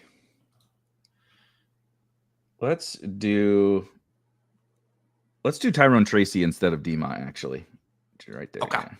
Let's grab him. Yeah, we have neighbors. I mean, Scatabo back at practice, but still hype on Tracy. So Dayball rated. You have to take everything coaches say with a grain of salt, all that typical stuff. But I do like to listen to the specific words that a lot of the coaches use and try to use our spidey sense or whatever to figure out, like kind of read the tea leaves. And he said even when Scatabo, like kind of in the early, I think Scatabo had just gotten hurt. But he said something along the lines of, we have a starting running back, and then we have other guys who like can do some stuff, essentially, was the quote from Brian Daboll, which he was referring to Tyrone Tracy as the starting running back. I'm not like out over my skis over Tyrone Tracy, though I do think the Giants are an intriguing, obviously we took neighbors. That's why Tracy was kind of jumping out to me amongst that running back group. I think the Giants are like sneaky to be a little bit better than the average person thinks. Like, Jackson Dart looks awesome, first of all, in the preseason, and he's not even going to start. I think Russ simultaneously went from really overrated last year to probably underrated this year. And I think their defense, they're up front on defense. They're going to be awesome. Like the defense is not going to be a joke. They have a really tough schedule, so I don't know how much they can win, but I think they can be pesky. And so to kind of get their 2 core guys on a team, I think has some value. We're back up. Hawk, Warren, Higgins, Kelsey, Godwin, Tyler Can Warren. You do wide receiver? Yeah, my bad. Okay. There we go. Let's do Burden. Just pull Burden up. All right, sounds good. We'll grab Burden here as our wide receiver 5. Didn't you hear he's running behind Olave? Yes, our generation's Olabisi is Olamide. I know. Aren't you worried about Olamide, Zacchaeus? No, I am not. I actually think the way that this camp has gone couldn't have gone much, but other than like, oh yeah, he's the day one starter. It could, but I threw that out the window when he missed all of mini camp and he missed the start of training camp. And Ben Johnson and Dennis Allen are Bears coaches. So if you expected the rookie kind of diva wide receiver who missed all of camp to just like jump into the starting role, like there was just no way that was going to happen. I think he fits a team like this. Like he fits a lot of teams, but like, okay, the first couple of weeks we don't get Burden production. Well, that's what we drafted Malik Neighbors and Jackson Smith and Jigba and Ricky Pearsall and Chris Olave for. And we have other wide receiver spots. I think he's just an absolute slam dunk pick. I'm even more excited about the Bears probably than I was. It's been a roller coaster, I guess, of an offseason of the Bears. I was excited, and then every time Ben Johnson talked, I was like, oh no, this is going to be bad. And then, Caleb looked awesome in the preseason game. They seem to be playing well in training camp. So yeah, if it's week 4 or week 6 or week 10, for Luther Burden, I don't really care because I'm trying to win in week 17, and we've structured the team so that it doesn't really matter what he's doing in the first couple of weeks of the season. So here's the team so far. Neighbors, Trey McBride, JSN, Hurts, Pearsall, Olave, Tracy, Burden. Yeah, I've been doing Tracy on these super extreme 0 RB teams as that first running back a good bit. It just works out so well. The same concept of like, hey, we know Tracy's going to be the guy the first few weeks. And then when we have all these rookie running back darts that we're inevitably going to draft, give us a little bit of time that we can bide until we need their production. 100%. Yeah. And that was a huge thing about, you can take a drink referencing the BBM2 team. That was a huge thing about that is there were plays that hit at different stages throughout the season. Like Rashad Penny did nothing for the first 11, 12 weeks and then was a stone cold league winner. If you don't have some early season production there, you can't necessarily always survive waiting until week 12. So I do like pairing those guys together. Back on the clock here, what position do you want to look at? I actually do not mind locking down Purdy and closing out quarterback. I have a particular late round tight end that I like very much that I think you could probably guess given who you just talked to the other day, I believe. Yeah. So keeping that tight end spot open. I also like using said tight end because he goes in the last round. And so like if I have other 18th round picks I like I can take that guy in the 17th, right? And I have a 17th round pick, I can take that guy in the 16th because I know that I've got this tight end in my back pocket. Like thinking about who I like later allows me to be like, would I normally draft Brock Purdy and Jalen Hurts together? I don't know. Not necessarily. I kind of want to bank on Jalen Hurts, but like we talked about, if there's just a bunch of bad prices after like pick 130, like who cares? Like it doesn't matter. You're not going to be taking a tight end back there anyway. Like so, you got Geno Smith or something, great, but the guy we would have taken here is not that functionally different from a pick at 150 or something. That's my general like take on the market right now. Yeah, and also going back to like the QB things, we mentioned it's like. Neighbors, Dart's fun. JSN, Darnold, that's not fun. Olave, nothing fun there. Burden, it's just like Caleb's already off the board anyways. So it is like we actually don't have that many stacking options, and we're not going to be taking that many more wide receivers. Totally. So then here, I would definitely be looking to running back. Absolutely not Joe Mixon. I'll say that right now. I do very much. The people are talking Bill. I get it. I like Tank Bigsby over Bill, especially on this team. Yeah, let's do it. I did Tank in my first draft this morning. I've been saying I try to have a min 1 Jags running back in every draft, which I've stuck to so far today. Are you kind of agnostic with those guys, or do you have your favorites? I was originally agnostic, and now I am very much Tank, Tootin over ETN. Yeah.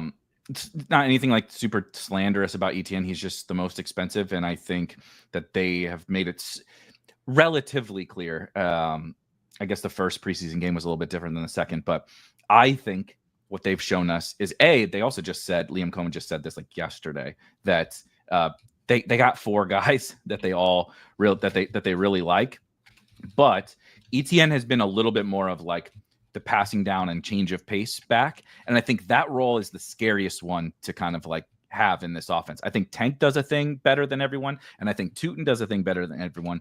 And I don't know that LaQuint Allen is significantly worse at Travis Etienne at the things that Etienne is supposed to be doing. So I don't want to be that guy that's like a jack of all trades, master of none in this backfield, because there's a bunch of masters of different stuff that can come take that job that you're holding on to just because you're kind of the tried and true veteran. So I've been leaning more towards, I have some Etienne earlier in the summer, but after the rise, I've been leaning more into Tank and Tootin. Yep. Yeah. And like you said, again, being team specific on these, like with Tyler, we had taken Achane and Hall and had that base. And then it's like, all right, let's swing for Tootin here. On this team, we don't have any early running back touches, other than Tracy. So it's like getting this team to where it can survive. I will say, if you want to see a version of this where there is no survival pieces, go watch the what I did with Sean on the Deposit Kingdom channel, where we did get Bill at a really nice price, which helped make it work. But it's all rookies, and it's all just praying to God that it will work out. Okay, we're back on the clock. You could double tap the Giants there with Scatabo. Is can I interest you in scrolling down to Dylan Sampson? Oh yeah, for sure. Still very interested in him. I think he's one of the best clicks on the board. Quinshon Judkins. So full transparency, I like Dylan Sampson quite a bit as a prospect. I mean, SEC Offensive Player of the Year on a disastrous Tennessee. He put the entire Tennessee offense on his back in the SEC. And then obviously he goes in the 4th round, but as we know, pretty loaded class. I think the Quinshon Judkins thing was just they took him over Travion Henderson, and yeah, I think that was just, I bet that they would like to have that back right about now in Cleveland. But I also think that so Sampson and Judkins are closer to each other from a talent perspective than like the draft capital would indicate. And then when a rookie of any position misses basically all of the summer, Judkins has not been there, we're in a very serious uphill battle to just like ever get on the field. He's possibly going to be suspended / probably he is unsigned right now. Like preseason week 3 is about to be over and he doesn't have a job. Dylan Sampson is the perfect combination of like rookie, right? He has the rookie stuff, like a Buka of running backs. Like he has the rookie stuff where like late season upside is great, but also he just might be the starter in week 1. So we get to have our cake and eat it too. For sure. All right. Back on the clock. Scatabo slides all the way to 136. We could lock up Goddard, another running back. What do you think? Let's just do Goddard instead of doing my guy. Let's just do Goddard here. My guy is, of course, notably Harold Fannin. I know we can take another one, but Pete, I'm not doing this. We're doing, I understand everybody and all their 3 quarterback and 3 tight end bullshit. We're not doing that here. We took 2 awesome quarterbacks and we took Trey McBride. Let's ride these dudes. Like this whole, like, oh, it's Sims better and all that. I get it. I totally get it. I'm not pushing back on like the logic behind that stuff. It's like, if everyone is doing that, even on Jalen Hurts and Trey McBride teams, how about let's win the flex, right? I want to win the flex, and I guess technically Harold Fannin can help us in that. But like someone's mentioning Dart, like no, thank you. If Jalen Hurts and Brock Purdy fail, so much so that Jackson Dart has to come into our quarterback scoring in a playoff week, okay, that's not great, right? Like so, Dallas Goedert has probably failed, and Ricky Pearsall has probably failed. So now we've removed a bunch of our top drafted options, and we're already from behind. So we're going to win with Jackson Dart in like weeks 15 and 16, because the rest of our team has also made bets on those offenses. This one's a little unique because of the Eagles thing, but like there's correlation from within your team too. It's not just like zoom out how many players of each position do you want. Like each individual team matters to me. For sure. Ollie says Goddard over Njoku. I don't even think it's close on a Hurts Not team. on this team. Yeah. I mean, I would put them in the same tier, and then when you have the quarterback, you're definitely pushing there, especially one where we didn't get Devontae, don't have AJB. Nice to get one stacking thing here, and pretty flat at running back. We kind of already pulled up Sampson here, so now we can be looking at running backs and tight ends exclusively. Here's the team: 2-3-5-2. Hurts and Brock at quarterback, Tyrone Tracy, Tank Bigsby, Dylan Sampson at running back, Neighbors, JSN, Ricky Pearsall, Olave, and Burden at wide receiver, McBride and Goddard here at tight end. On a team like this, you think you generally thinking like one wide receiver, maybe even two if it breaks right, or how Probably do you two. think? I think it is my highest exposure build is a 2-7-7-2. So that's where the 0 running back stuff comes in. And I'll take 7 running backs with 7 wide receivers. Davis Fuller here, also Eckler in the mix. I like Garendo here. Yeah, let's do it. So he's back at practice. Yeah. I think it's really and then so obviously everyone's heard on San Francisco. They need to relocate or something to a different location. There must be like an ancient burial ground underneath the practice facility or something that they're at, because everybody gets hurt. And Patrick Taylor was the running back 2 while Jordan James is out. Garendo was out. Patrick Taylor was the running back 2. He's out for the season. Now they just placed him on IR. It is CMC, Garendo, and Jeff Wilson as the running backs. Even Corey Kiner, who's been playing in the preseason extensively, is out. They just released him with an ankle injury. They just don't have bodies. So if you can give me the backup to Christian McCaffrey at this price now, and that he's back at practice, we were all worried about Garendo. Was he going to be healthy? Yeah. But clearly he's back now and good. So I was being worried about the dip and about his injury, but now that he's back, it's wheels up. I think he's too cheap. Awesome. Grab Garendo there. Also pairs with Pearsall. Do you like buying the dip on Spears? Anything else you would mess around with? Can we just here? get Will Shipley on this? Yeah. Yeah. The chat already asking when Shipley. Yes. Always Shipley. Yeah. And again, specifically on these Hurts teams without Barkley, it's just such a no-brainer selection there. It's one of my favorite pairing. Will Shipley. It doesn't always have to be with Jalen Hurts either, right? But just Shipley plus AJ Brown, Shipley plus Devontae Smith, something where the thing about these kinds of guys, and I actually don't remember what I do with my truth serum take, but last year it was the backups and ambiguous, backfields and stuff were the best clicks. Was my truth serum take last year. And I still feel that way, but not because Saquon's going to tear his ACL in week 1, but just dude, it's football. He could get a concussion in week 16 and just miss one game. And all it takes really is an appropriately timed one game from those guys. And then sometimes when it's Saquon Barkley, when it's Derrick Henry, when it's Jonathan Taylor or something, the whole identity of the offense shifts and you can win with multiple picks in that week, right? Shipley wins, and now the Eagles aren't throwing 24 times; they're throwing 36 times, and then so that seems good for AJ Brown and Devontae Smith and Dallas Goedert, and so you can just hit on multiple different picks with one outcome. How does it I think people just always want to know how does this happen, or are you predicting this to happen? And it's sometimes you just got to say I have no idea, just the Ricky Pearsall case last year. Yeah, I don't know. I have no idea how it's going to work, but he was a first round pick and he's on the San Francisco 49ers. So whatever, it got home at the end of the season.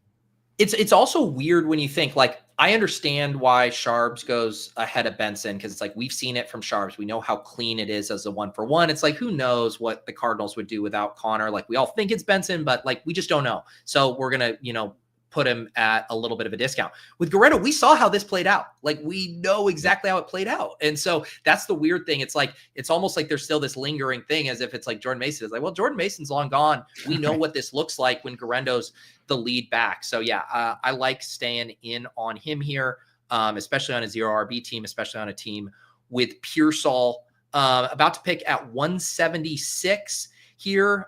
Definitely, and just scroll for whatever running back you like or grab a wide receiver here. Let's do a wide receiver because Torrey Horton is near the top of the queue and he is one of my late round priorities. I know he's risen a lot, but still I like him a ton. He was one of my favorite kind of late round wide receiver prospects as it was early in the summer. And so the bull case is somewhat coming true. And so I'm in on it. Yeah, for sure. And he's the exact kind of guy. I wasn't drafting a ton early. I was doing way more of the Dante Thornton, but now it's just this is where I don't care about this price. I don't care that people have him in the 18th round. I want some Torrey Horton and happy to take him here. And I did the same thing with Tyler where we took Horton with JSN without Darnold. It's we're good at quarterback. We can still keep building out double stacks. I love doing that. So that's how I like to counteract a lot of the like quarterback craze that has happened. Like I said, I'm not saying that the quarterback craze is wrong, but what I'm saying is I'm going to count on the most predictable position on one of my 1,000 teams that I draft. My quarterbacks are going to stay healthy and it's going to be good. And I can still benefit from a good Sam Darnold season. I can still benefit, right? Somebody asked about Dart. I can benefit from a good Dart and a Russell Wilson season, but I don't need their fantasy points. This team has said, I don't need their fantasy points, but a good season would be great, right? Because I have the pass catchers who would benefit from that. So that's just generally how I like to play it. Instead of adding the quarterback position, I can add the skill position player who would benefit from said quarterback. Yep. All right. 3 more picks. I can look back at running backs. They are flying off the shelves if you have any other favorites down here. Yeah. Let's do Chris Rodriguez. This is the Sony MIchel. This is the Sony MIchel of our. He had to be selected. I know I pulled him up higher, but I wanted to. On that team, one of probably the most impactful thing we did on that team was at the end at the time like this, at the end of the summer, the Sony MIchel was on the New England Patriots. The Rams then lost Cam Akers to injury, and so they needed a running back. We all moved Darrell Henderson up to the 4th round because Darrell Henderson is now a smash. Turns out Darrell Henderson not very good at football. So they traded for Sony MIchel. We had rumblings that he was on the trade block, and so we scooped him in the last round of our BBM draft, and it kind of like saved our running back room because we actually had Raheem Mostert who got hurt on the first drive of the entire goddamn season, and we still managed to have a really good running back room. Chris Rodriguez is that to me. Do I get the Bill excitement? Am I excited for Bill? Absolutely. But Dan Quinn just came out yesterday and specifically said, like, Chris Rodriguez is like the lead, like early down, goal line, short yardage runner or whatever. He qualified it with like, we have a unique offense who like doesn't use a fullback. So we kind of need something like this. That's why B-Rob had that role. I think he's just better than Brian Robinson. And he was one of the highest graded rushers in the NFL last year. He was one of the highest in terms of yards after contact per carry in the NFL last year. Small sample.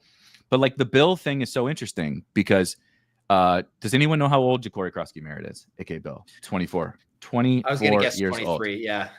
24 years old. So his awesome college season, he was 22 against a bunch of 18-year-olds in the Mountain West. Fine. I do think he's quite good. You know how old Chris Rodriguez is? 24, right? 24. So he's played the last 2 seasons in the NFL on this team, and they decided to let Brian Robinson go. So would I like to bet on Bill probably over Chris Rodriguez? Absolutely. Am I also going to throw some darts when he's like, what's he going to be? 15% drafted in all of BBM? Like, you can sign me up for taking a couple swings on that. I like it. We got 2 more picks here. Are you down to squeeze one more in with me after this? Sure. Yeah. All right. Or if you got to go, I was going to try to get Foreign. Okay, is cool. Is Franklin available? Oh, let me see, actually. Yeah, he's gone. Shit. Giddens, Brooks. Taj. Yeah.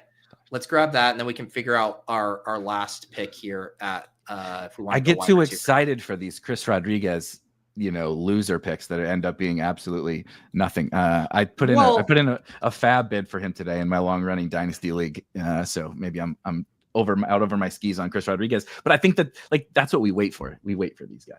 All right. Sorry. I'm getting multiple going here. We're on the clock at 1-4. Gibbs, Barkley, Jefferson, CMC, Nico. Let's do a Gibbs. Yeah, we'll do we got our 0 RB fix in here. Both Franklin and Rodriguez had the same ADP, so it's like, and Franklin's very trendy right now too, so there was no guarantee both of them come back there. One more spot here, 2762.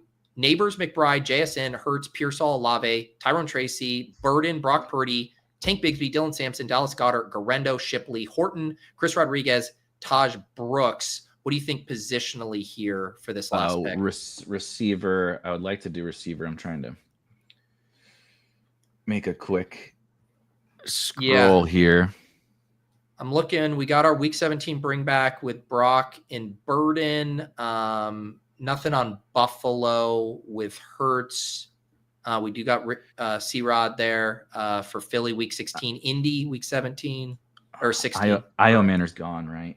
Let me see. I'm pretty sure he is. Yeah, he's trendy too.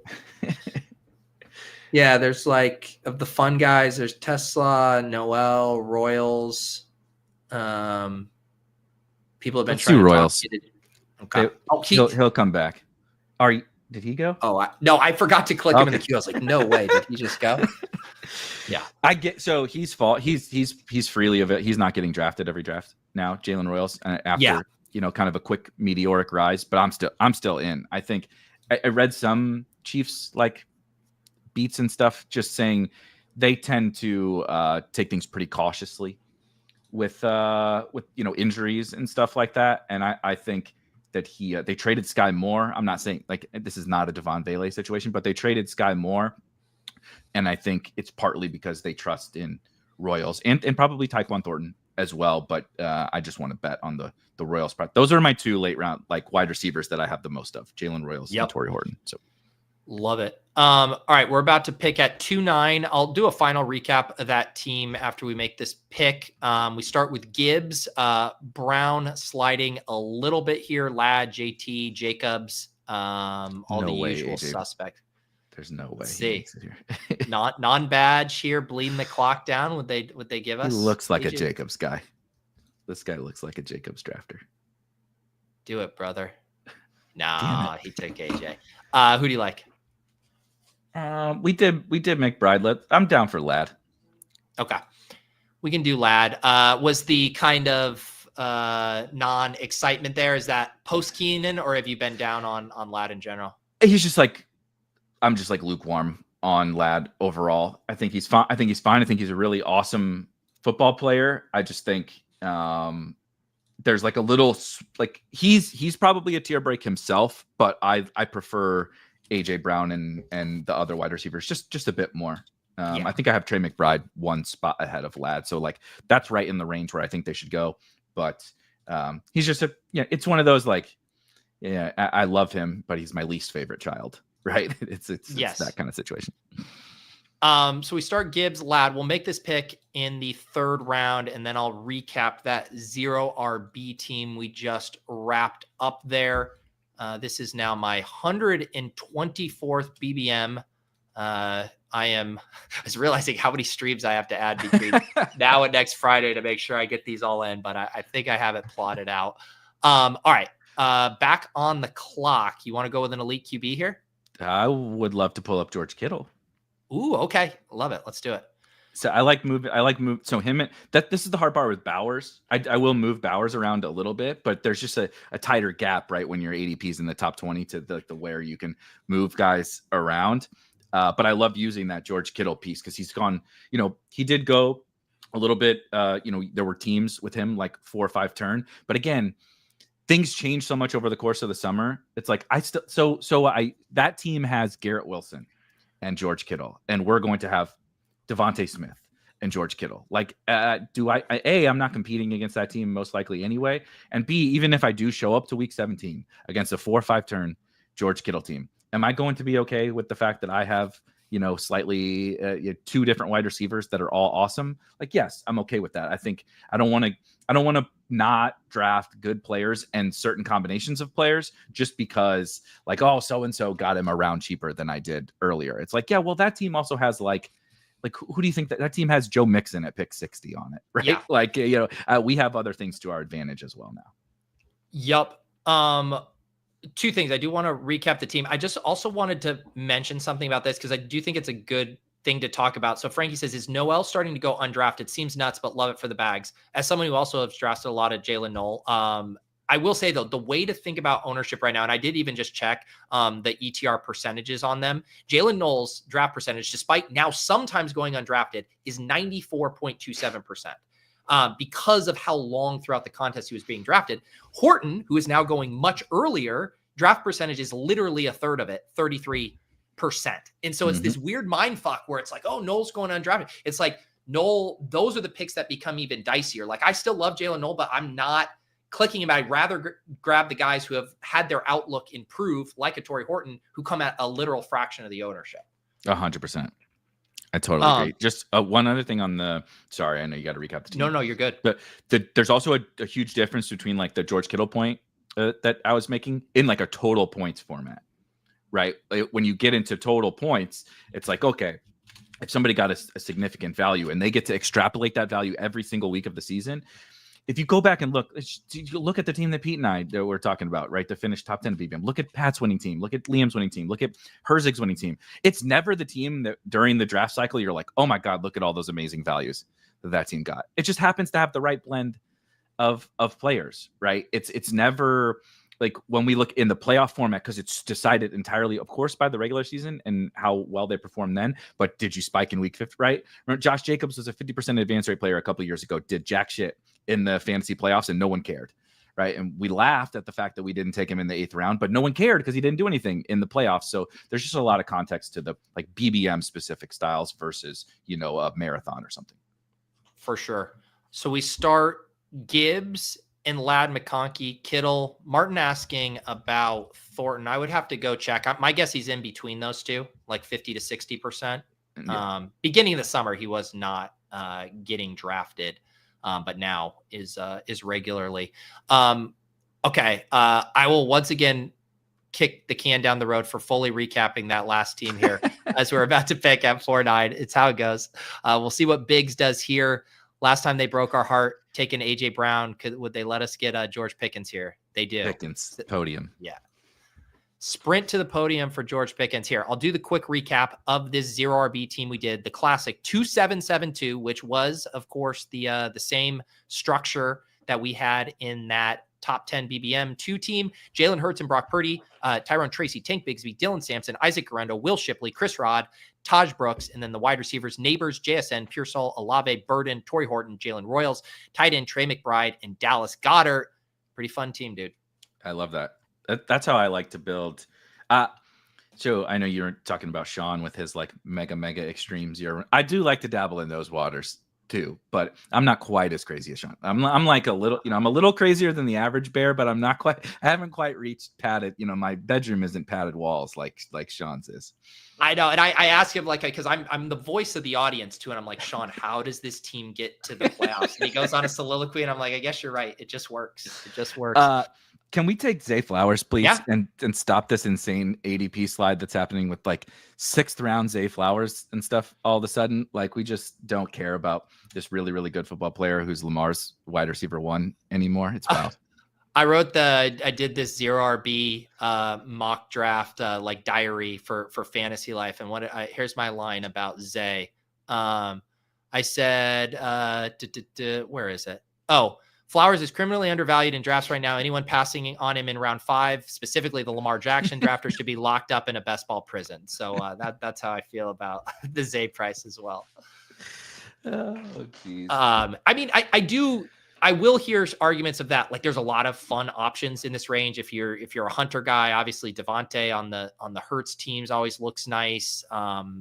But yeah, in Ridley, I certainly see the merit there. But man, I love getting access to the Ravens through Zay. I will say it did surprise me when I talked to Sean. Like cost adjusted, he's like really tilting to Bateman in how he wants to play that. But I don't know, man. I just think Zay Flowers is really good. I think Bateman is like he's probably going to be helpful and he might be underpriced. But if there's a guy where you look back and you're like, yeah, you idiot. This kid is like an emerging star. And like, I don't know, something shook out and the Ravens had to pass more. Or Mark Andrews is cooked. Isaiah likely doesn't get all the way back healthy from his foot thing or whatever. Like if Rashad Bateman doesn't catch 10 touchdowns like he did last year, a bunch of big play touchdowns. Like, I don't know. It just feels like we're building in some upside for a lot of other young wide receivers. And then this guy, we're just like, no, he is who he is. He'll never get better. We don't care about Lamar Jackson. We don't care. Keon Coleman continues to rise. And I like Keon. I draft a bunch of Keon. But like Keon Coleman continues to shoot up the boards when he's done what exactly other than be attached to Josh Allen and get drafted in the 2nd round. And Zay Flowers has been great. He just hasn't quite hit the fantasy ceiling. And maybe he never will, but we can't pretend like it's not possible either. Well, and the single game ceiling has been there. I mean, I got second on a battle royale slate last year when he dropped 28 against the Broncos there. Because like at worst, he's Baltimore's Jameson Williams, and Jameson Williams went 5 picks ahead. Like that's the argument again. But like, there's also scenarios where he is Terry McLaurin. Last year Terry McLaurin. Where he just sun runs the deep touchdowns, and you're like, holy shit, people will be drafting him at the 2-3 turn next year if he does that. I had Lamar Zay stack on to the next year. Yeah, the next year after after our BBM team, I finished in the top 10 in the Best Ball Mania in that year. So I haven't quite been able to, pull a Herzig or a Kareem or a Liam or something like that. But it's been a nice run in BBM. And yeah, he popped off for like 26 or something like that. Had like a 70-yard touchdown against the Dolphins. That was the Achan year, rookie season. And it was like, I was like, oh my God, Zay's about to totally break the slate. And we know we can do it in a week if he can put it together over the course of a whole season. He's a slam dunk 5th, 6th round pick. All right, you got a wide receiver you like here? Some nice ones I like still on the Debo. board. I like Debo. Me too. He falls to pick 69 here. I got him with Daniels with Tyler. It's funny we got both of these guys on this team because not that I want to like overfit themes and years. That's not how like fantasy actually works. But like last year, the theme of the offseason was the veteran running backs who changed teams and got very huge environmental upgrades. And I largely ignored those. We don't really have those at running back this year, but we have 2 wide receivers who had very impactful changes of scenery. George Pickens to the Cowboys and Debo to the Commanders. And I think in both of these prices, those potential upgrades for their entire fantasy outlook are just a little underappreciated. I totally agree. Debo also has, so Pickens doesn't have any of these like environmental factors except for on the defensive side, where Micah Parsons most notably just removed all mentions of the Cowboys in all of his social media profiles, which is hilarious. That defense was going to stink if Parsons played or not. Hold on, let's see here. Oof. I've taken some Pacheco. I don't really want to take Jacoby Myers, but I'm okay with. Let's do Pacheco. I'm okay with Pacheco. That backfield has been such a mess all summer that it does have me wondering if like we were closer to right last year about the Pacheco thing, and he just ran bad with the getting hurt. Yeah, because he was more like a 4th round pick in drafts last year, and like were we right about that? And he just got hurt, or were we just totally wrong? And now we're we're still wrong. The 7th is still wrong. I'm not sure that this is the right price. I'm just not sure if which direction that it should actually go in. Yeah. It's like when I click Pacheco, I feel like I'm just not clicking the other Chiefs running backs. Like that's the part about it where it's just right. Like, yeah, it's just so much dust there. We're all excited about the potential of Brashard Smith, but it's just like, I just know how this is going to go. And like, it's going to most likely be a redshirt year for him. And so it's like the only question with Pacheco is if like he stays healthy, and all indications are he is. It's like a better version of the Tyrone Tracy bet and even less like competition from a rookie. Like if Scatabo was on the Chiefs, we'd be pretty scared about what that means for Pacheco. Devin Singletary is better than Kareem Hunt. So like they have better options, and we're just as if not more excited about Tyrone Tracy on the freaking Giants. We just drafted him. I am obviously, but it just the run. I was not excited for Pacheco to start the season, but I think it'd be hypocritical and definitely stubborn if I just sat here and said, well, I'm going to react to all this other news that's happening, right? Tyrone Tracy with Brian Daboll quotes and like the Broncos stuff and like Chris Rodriguez. If I'm going to react to all that kind of stuff, and then the run out over the course of the summer in the Chiefs backfield was just like, well, Eli Mitchell is terrible. They're like, we were hoping that maybe we'd get something from him, and he looks awful. Kareem Hunt is cooked, but they trust him. And Brashard Smith is basically playing wide receiver, except when, he'll play like the 3rd and 4th quarter of preseason games at running back. But anytime he gets run with the big dogs, he's playing wide receiver. So it's like Carson Steele is not a thing. Like all of that is like all roads are pointing to Isaiah Pacheco. So when we build similar to how we build, it's like in that pocket, wide receivers also really dried up unless you love Jacoby Myers or something. There are no more Abukas. There are no more Pearsalls. There are no more whoever any of in that range. Diggs used to go here. Doesn't anymore. So like, what are you going to do? So I'm taking some Pacheco kind of like I always call it like I'm taking my medicine a little bit. Oh, it's yeah. Like that's the guy. I'm not going to be overweight. I'm probably not going to have 8%, but like I would feel very foolish with 0, I think. Yeah, and I'm closer to 0 than I was 8. I got 2.5% here. I did try to update right before. This is just Best Ball Mania. I think I have definitely a lot more of him in the Eliminator. It's like I prefer him in the Eliminator. Every shit pick is exactly what we say. I love this guy in the eliminator. It's like, you mean the guy who you think sucks at football? Yeah, he's a good eliminator pick. Real quick here, appreciate Frankie. Smash the like button, people. Only 20% of the live viewers have liked. Got a little over 600 people watching on this special Friday edition of Best Ball Breakfast. Gonna be back on Monday. It's gonna be a big show. We're gonna have obviously Karain and Leone like normal. Jason Moore from the Fantasy Football Ballers is gonna swing by, and then my guy JM to Win, who I do the in-season DFS show, and I know he's been kind of getting into the lab with some best ball takes. He's gonna draft with me, and then Eric, I'm debuting the 2025 Best Ball Bros video immediately after that. And as I said to Tyler, we had a lot of material to work with this year. It's simultaneously the most fun and most triggering video of the year for sure. Yes, exactly. We are up here. Running backs wiped. Pittman, we could pull up. Can you do Dak? Bo Nix? Yeah, let me grab him. Yep. Definitely a good backstack candidate there. That was my thought is, we don't have the stacking partners for any of these guys. Of course, Dak is gone. We don't have anything for Baker. Purdy's gone, right? No. And we did Purdy. We could also still do Purdy. That nothing is stopping us from doing that. But just giving us another, I'm very into these later Broncos guys. So we'll have a bunch of different options, whether it's Mims or I'm trying to get a little bit to kind of speaking of taking medicine. I'm taking the Mims medicine for sure. Yeah. But then I'm very excited for Franklin and Bryant later. Do you do any Ingram? Just in the last 3 days or whatever, since the Devon Bailey announcement came out, I've done some Evan Ingram.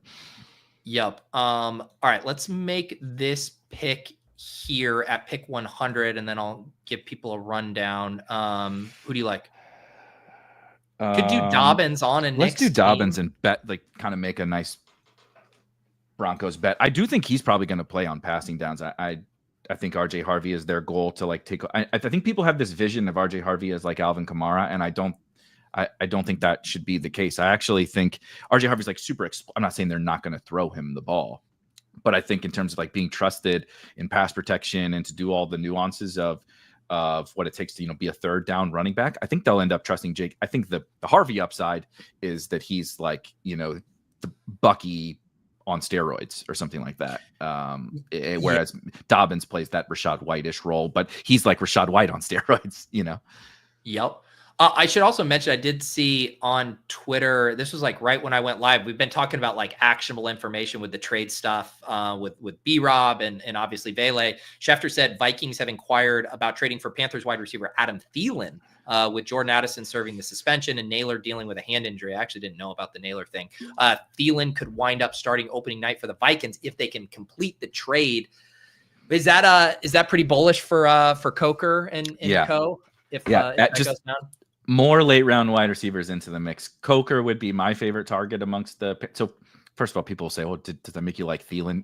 No, absolutely not. But it does make me like Jalen Coker and Xavier Legette a little bit more, probably even Jatavian Sanders, just because he probably operates. Yeah. So that's why somebody was like, why would Ingram matter for Vele? Vele was the starting slot receiver on the Denver Broncos. We don't have to like him, but he's like Samaje Perine or Dario Gumbawale or whatever. Is like, they don't have to have fantasy value themselves, but they can take it away from other people by being on the field, and they will acquire some targets. Ingram kind of operates in that area of the field, and that's the same thing with like Jatavian Sanders. And I think now they can move Coker.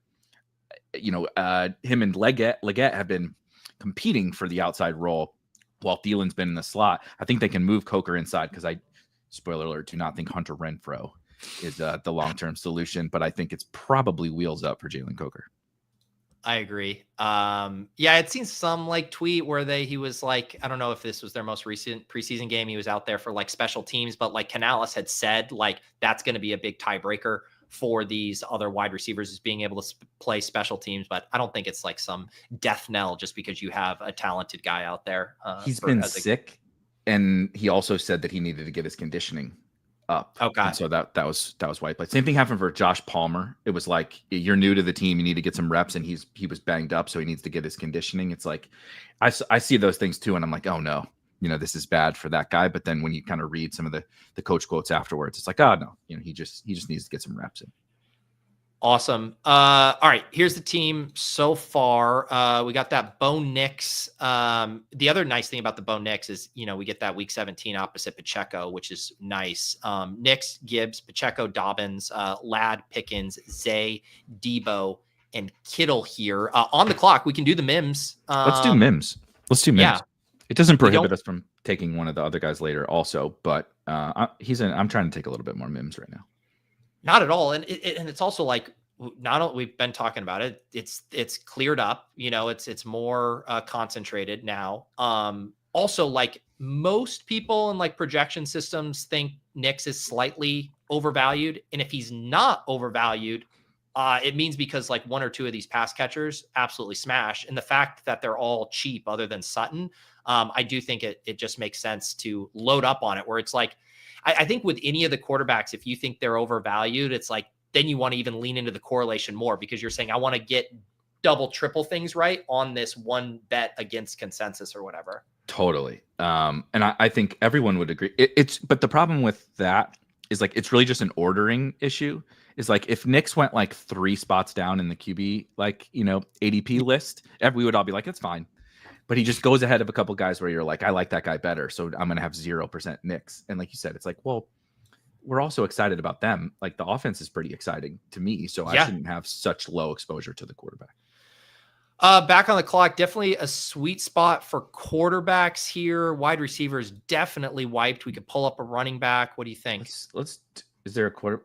What about just taking naked Fields? Justin Fields on this? Yeah. Completely good with that. Pretty big value here at 124, a round and a half or so. Pairs pretty nicely there with Bo Nix. I like that. I think he'll fit. Like, if you don't have to force Bryce Young. If we do want to target a Coker or a Leggett, you don't have to force anything with Justin Fields. Like, I just truly don't care. If I have Garrett Wilson, great. If we want to toss Mason Taylor on, cool. But like, I'm not forcing anything with Justin Fields. His value is he is Justin Fields, not Josh Reynolds, right? The reason I'm drafting Justin Fields is not because of Alan Lazard or something like that. It's because of Justin Fields running the football. I actually think that's like, how do you think, we didn't have time to really discuss it, but normally if Fields is off the board, we'd probably be like, oh, you want to do Herbert with Ladd? Obviously you have both choices there. You get the correlation boost with Herbert, or you get the big ADP faller with Fields. Like, how do you generally approach those spots?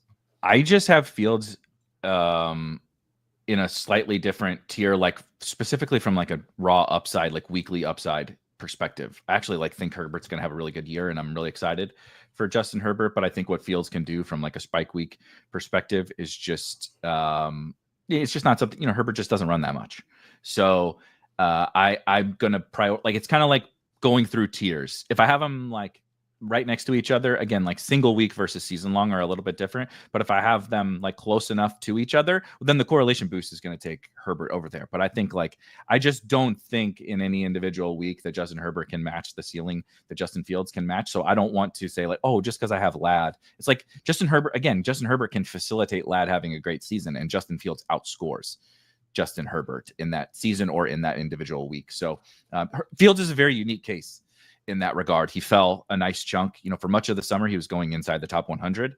And so another reason to draft right now, and like, maybe don't be worried about pulling guys up, is because, well, look, we just got Justin Fields like 2 or 3 rounds cheaper than 60% of BBM's gotten him.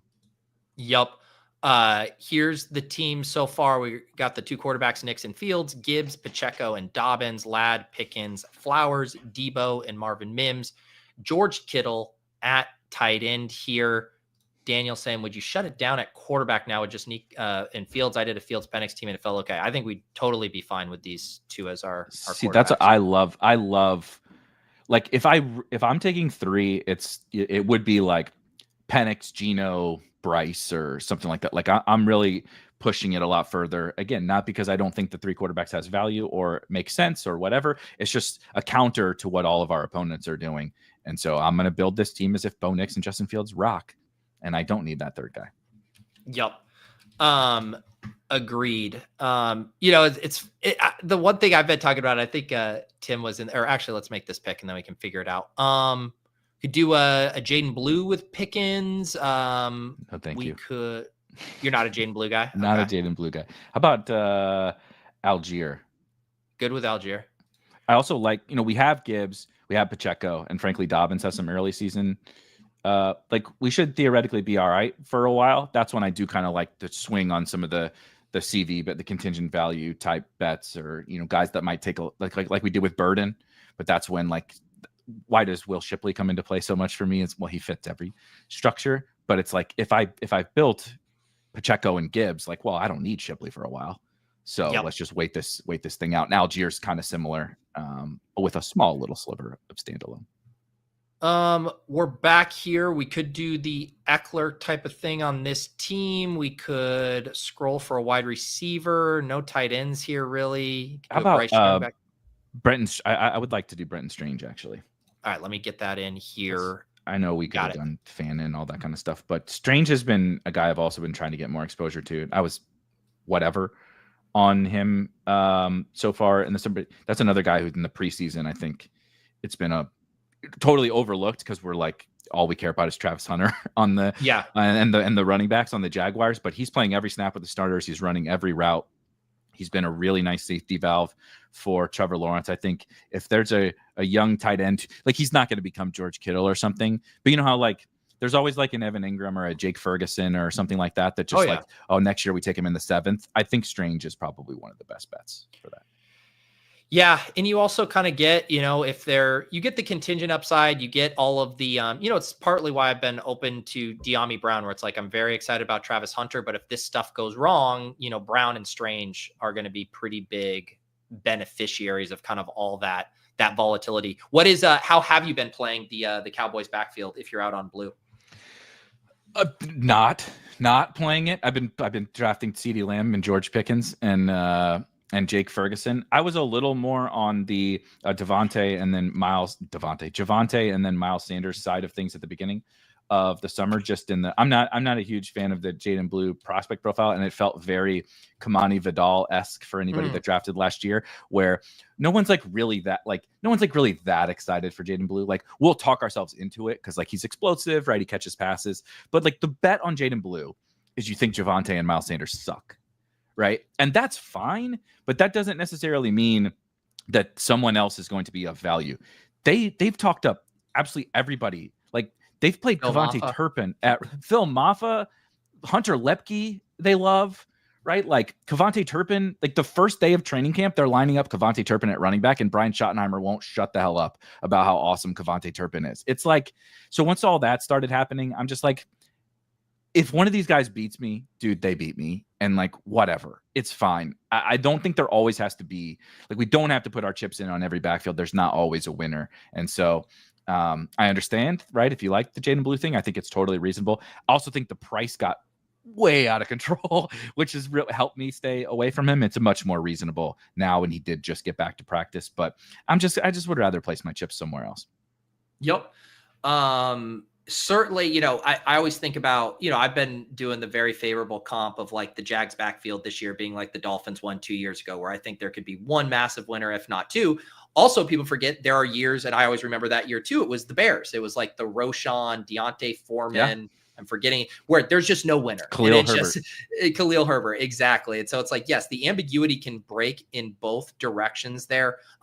Back on the clock here. What about the Broncos guys? Those Franklin or Bryant? Yeah, let's just grab Franklin. I like both still, just because I was drafting the shit out of Bryant all summer and like no Franklin. I've been like, anytime it's close or I need one, I go Franklin first, but open to both of those guys here. I think that was a good shout out. I mean, this part of the board is just this is what I've been doing. Yeah, I think we're in some eliminator slows, and you've probably seen me. It's like every time I'm come on the clock, it's a Broncos wide receiver or Chris Rodriguez, and it's like 150, 165, 170. Who cares? Like it really does not matter at these prices. And so that's kind of what I've been doing. Now we're going to add Jalen Coker into that mix. Did he just go? I just saw. Leggett went. Do you want to do Coker? Do you want to do? Who do you like more, Bryant, like triple stack, or Coker? Let's do Coker. Let's do Coker. Okay. All right. We'll grab Coker here. Which, by the way, Levitan just tweeted a screenshot of Adam Thielen's wife on Instagram. Big news, and then she deleted it. So it's like all but confirmed that this is a done deal. Adam Thielen is returning home there to the Vikings. I love Instagram Watch. It's the best. I know. And I know for a fact he didn't find that on his own. I'm sure someone said it to him, but I do love the idea of following Adam Thielen's wife on Instagram for the I really love the idea of Levitan sitting on his phone. Like this is his job, scrolling through wife or whatever, wag Twitter, of all the wives of all the, Juszczyk's wife. And I mean, my wife follows Kyle Juszczyk's wife and stuff like that. I'm like, the idea of Levitan sitting there trying to find Adam Thielen news by looking through all the wife and mom Twitter is epic. Yeah, that, you know what, we have Coach Speak Index. How about if we have the Instagram WAG Index where someone follows every single player's wife or girlfriend or partner, and they just any kind of alpha leaking from those stories that gets shared. That has some legs right there. That's the next evolution of the Coach Speak Index for sure. Is we're gonna get Greg to do the WAG Index. Yeah, the WAG Index. All right, we have 3 more picks here. A couple other just housekeeping notes. Got a lot of fun stuff on tap this weekend. Tonight, we're doing a main event draft with Gretsch. So, of course, our old pal Gretsch returning to the ship chasing airwaves to draft a main event team. That's at 7 p.m. Eastern. We drafted with Sean last night. That was a blast, going back to back with Gretsch tonight. And then Sunday night, I'm doing an After Dark on the channel. I'm going to do a guillotine league with the Deposit Kingdom. Already got that league filled. If you guys filled out the form and you were in the Discord when I solicited it, for YouTube members, you should have received an email if you want a spot. But that video will be available for anyone to watch, even though it's After Dark. I'm going to make that public so anybody can watch that. Super fun format there, like the Eliminator, except it's a managed league, and the players who get chopped each week, the team, their entire player pool or team goes into the player pool. So the waivers are constantly getting an influx of talent, and I'll be sure to keep track of those teams on the portfolio review in season. What kind of stuff do you got on tap in season here, Eric? Are you going to be doing once we get rolling? Yeah, so this year we're expanding all the stuff over at Spike Week. So I'm going to be doing a bunch of DFS betting and we're going to do some Survivor stuff as well. But I'm going to be kind of keeping my general schedule. I do Tuesday through Friday mornings on the Spike Week YouTube channel. And so historically I've kind of taken a breath, but I'm still, we met from the DFS days, and I've been betting on sports longer than I played DFS and all that kind of stuff. So I'm doing it anyway. So we're bringing it over into Spike Week. And so I'm pretty excited to be digging into more DFS and more sports, but more in-season coverage, essentially. I just joined my first guillotine league to your point last year, and it was a ton of fun. That's awesome. I was hoping Ollie Gordon would fall to us. He goes. Do you want to double up on Chris Rod? Let's do it. Get my Chris Rod shares here with you. We needed a running back there. Are you drafting some Ollie right now? Yeah, he's another guy that I've been prioritizing Rodriguez, but I've been trying to make sure I don't overlook. I want to get my Ollie in there too. To talk about a great run out. If we're talking about the Pacheco run out, I mean, Jalen Wright hurt, Alexander Madison hurt, Achane hurt. Doesn't get much better of a run out for a rookie running back. I know, so clean. And then you get they say it's preventative with Achane, but it's you never know. We got 2 more picks, 2, 5, 7, 2. I'll do a recap of the team after this pick. We could do the Sanders thing. I don't know if you like going the 3 tight ends though. I was going to float. You mentioned Diami, and you talked about Brenton Strange in terms of making this Jaguars bet. And I quite like Diami actually. I have a pretty big bag of him. He was also one of those, I know you feel this earlier in the summer, the late round picks are not clear at all. And he was just well, I know he's going to play. I know what I'm getting in Diami Brown. He's not going to turn into a superstar, but I know even if they've played in the preseason, Travis Hunter has been predominantly the slot receiver. Diami Brown is an every down outside wide receiver for these guys. They do like Parker Washington, but I think you're going to get a ton of routes. What does that mean for Diami? I'm not sure, but if the Hunter thing doesn't go great and you have Strange and Diami on a team, I think that's some pretty good. It can go great anyway, and then maybe the offense is awesome. So there's a bunch of different ways that those guys can win, I think. Breaking news. I'm being told that Levitan had the scoop wrong. Someone was in the chat saying that they followed Adam Thielen's wife for years, and that wasn't her real account. So Levitan's Instagram wag scoop career comes to a screeching halt. This is why we need the WAG index, man. The WAG index would have caught this before Levitan posted it. Incredible. Yes, Frankie, this is my last draft. I am going to be watching April this afternoon. So I'm literally going to be, but here, you guys are going to be in luck. If you want to watch me stream Best Ball Mania drafts, next week is your week. I'm probably going to force Brian to do one on lulls. I'm going to do a special Best Ball breakfast on Wednesday because I'm flexing the bash and randomizer to the evening. And then I'm going to do a marathon stream a week from today on Friday to close it out. I'll probably need to I'll have like 7 or 8 probably that I'll need to get done on that Friday. And my goal, because you just never know when the fill rate, if people start just piling in, I'm like, I want to finish by next Friday. So I'll make sure I'm wrapped up then. That's how I finished this week because I had a generally same plan of attack. I didn't want to be, I know I'm going to have a bunch of other, like, I'm doing DraftKings, I'm doing drafters, I'm doing main events, I'm doing all that stuff later. And I was like, I don't want to be like, oh no, it's 97% and you got a bunch of teams to pile into. I didn't want to have that stress. Yes. That's what happened to me with the eliminator. I'm like, why wasn't I just registering for 5 to 10 slow drafts every week throughout the summer? And they're like, 75 at the same time. And they're all the news and the snapshot of where I'm drafting is the exact same time. I'm like, God fucking damn it. What was I doing? Yep. Do you have any, we're at a 2.582. I think probably a running back, but I don't know if there's anything you like. I think running back. So I'm doing the Kyle Manungai thing. I understand. Let's do it. But he's the guy I'm doing in the last round. Nice. This is helping me get to some of the guys that I haven't been with Kittle as much. Yeah. So here's the team. 2682.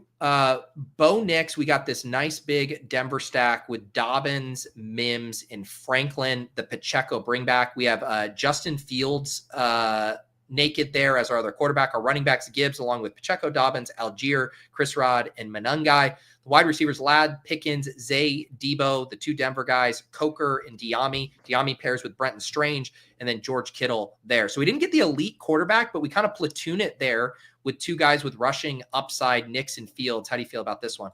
I love it. And I love, you kind of hit on it before, like taking naked Fields. I'm totally cool with that. But then building the Knicks team, like in a very intentional way of like, if he is really worth this price, if he is having this big season, what does that mean? Without Devon Vele in the mix, we toss a bunch of stuff. We obviously toss J.K. Dobbins on there as well, toss a couple of his pass catchers who would then also theoretically be undervalued. They're also just like spike week type players, right? Marvin Mims did it in week 17 last year. Troy Franklin is a big play threat in that offense. I kind of like how it all blended. Obviously, buying a lot of the news, that is like the total cherry on top of your teams right now, I think, is buying the news, especially on guys who were not drafted all summer. Yeah. Troy Franklin, Jalen Coker, Chris Rodriguez, whatever.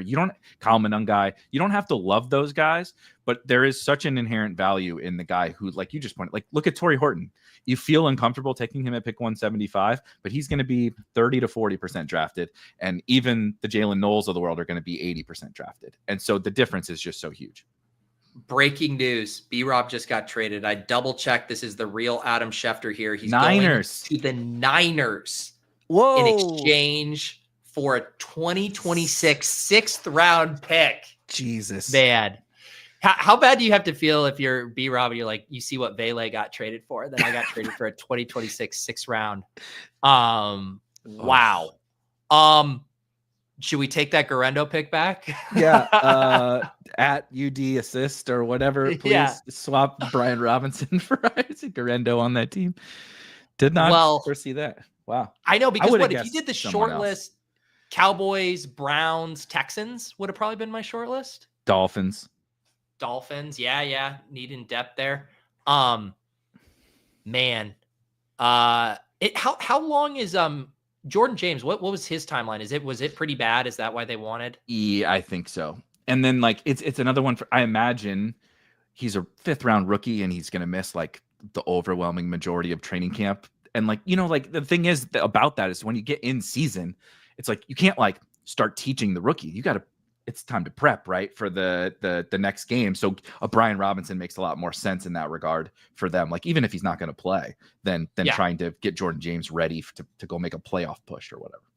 Yeah, and I mean, if there's one guy in the league who just like lays awake at night constantly thinking about acquiring more running backs, it's Shanahan and Lynch over there. So I guess it's not surprising in that regard. But man, talk about like, at first when I saw it, the rumors, I'm like, it's still the most likely thing is like nothing happens. This was when I first heard about it. It's just like stuff never happened. It's like the smoke around this thing happened so fast and everything was like, whatever you think, we confirm it. We're confirm it even more. We confirm it and boom, now it's done. Dude, the crazy thing was, it was when I had the exact same reaction. Every single time, these guys don't get traded. Like we do this, right? Every year. That's like some guy who's like, we don't think is very good. It's not going to be on the team next year. And they just don't really get traded very often at all. And then like every 6 hours was like a new report that I'm like, oh God, yeah. Okay. He's not playing in the preseason game. He's not going to be, he's excused from practice. Is it excused absences from practice? Like his agent is like agreeing with all this. I was like, okay, he's absolutely getting traded. The thing that somebody mentioned in the chat, like this dude already got shot last year. I know. That's what I was workshopping a tweet in my head. Now he's a 49er. Come on, man. This guy's cursed. Yeah, step aside shower narrative. It's now the we got shot narrative. Him and Ricky Pearsall got to be next to each other in the locker room, right? Tell old war stories.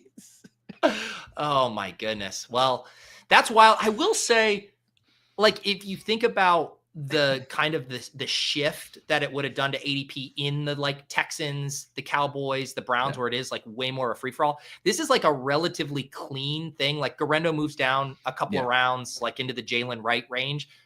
And like B-Rob, I guess, kind of just like stays where he was hanging out.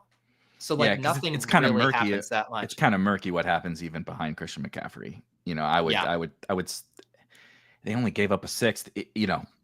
I don't know. I agree. I think if he went to Houston, like I don't even know. I don't know what the hell to do if he went to Houston. So I didn't even think about this, but I should have. And Steven's completely right. Every bit of Bill enthusiasm was knowing this was going to happen. And I promise you, it was not baked in. It was not. It'll be triple counted. It'll be now you have to take Bill in the fifth because it happened. It's like, no, we were taking him at pick 110 because we knew this was going to happen. And now it happened and he's going to go up even more. This is the Jordan Addison suspension gets announced type thing where it's like Jordan Addison going at pick 66 all year or whatever. And like we knew with 100% certainty he was getting suspended. And then he got suspended and it's like, okay, I can't draft him at that price. It's like, what exactly was going into like the whole reason Bill went from undrafted to pick 100 was this is what you were expecting. And yeah, now he's going to rise. The market is wild on all the news type stuff. It really is. All right, I have to get going, but this was a blast. Erik, thank you for swinging by and always trying to help me recapture that magic from Ball Mania 2. You mentioned Spike Week. What else should people keep an eye out for?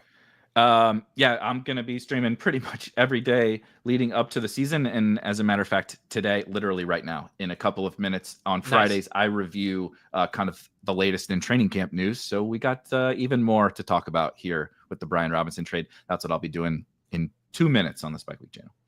There you go. If you're looking for some more basketball content, go check that out. Like I said, ship chasing main event draft with Gretsch tonight. Otherwise, I'll see you guys on Sunday for the Guillotine League draft. Hope you guys all have a great weekend. Stay safe and aggressive out there in the best ball streets. We'll see you guys on Monday as well.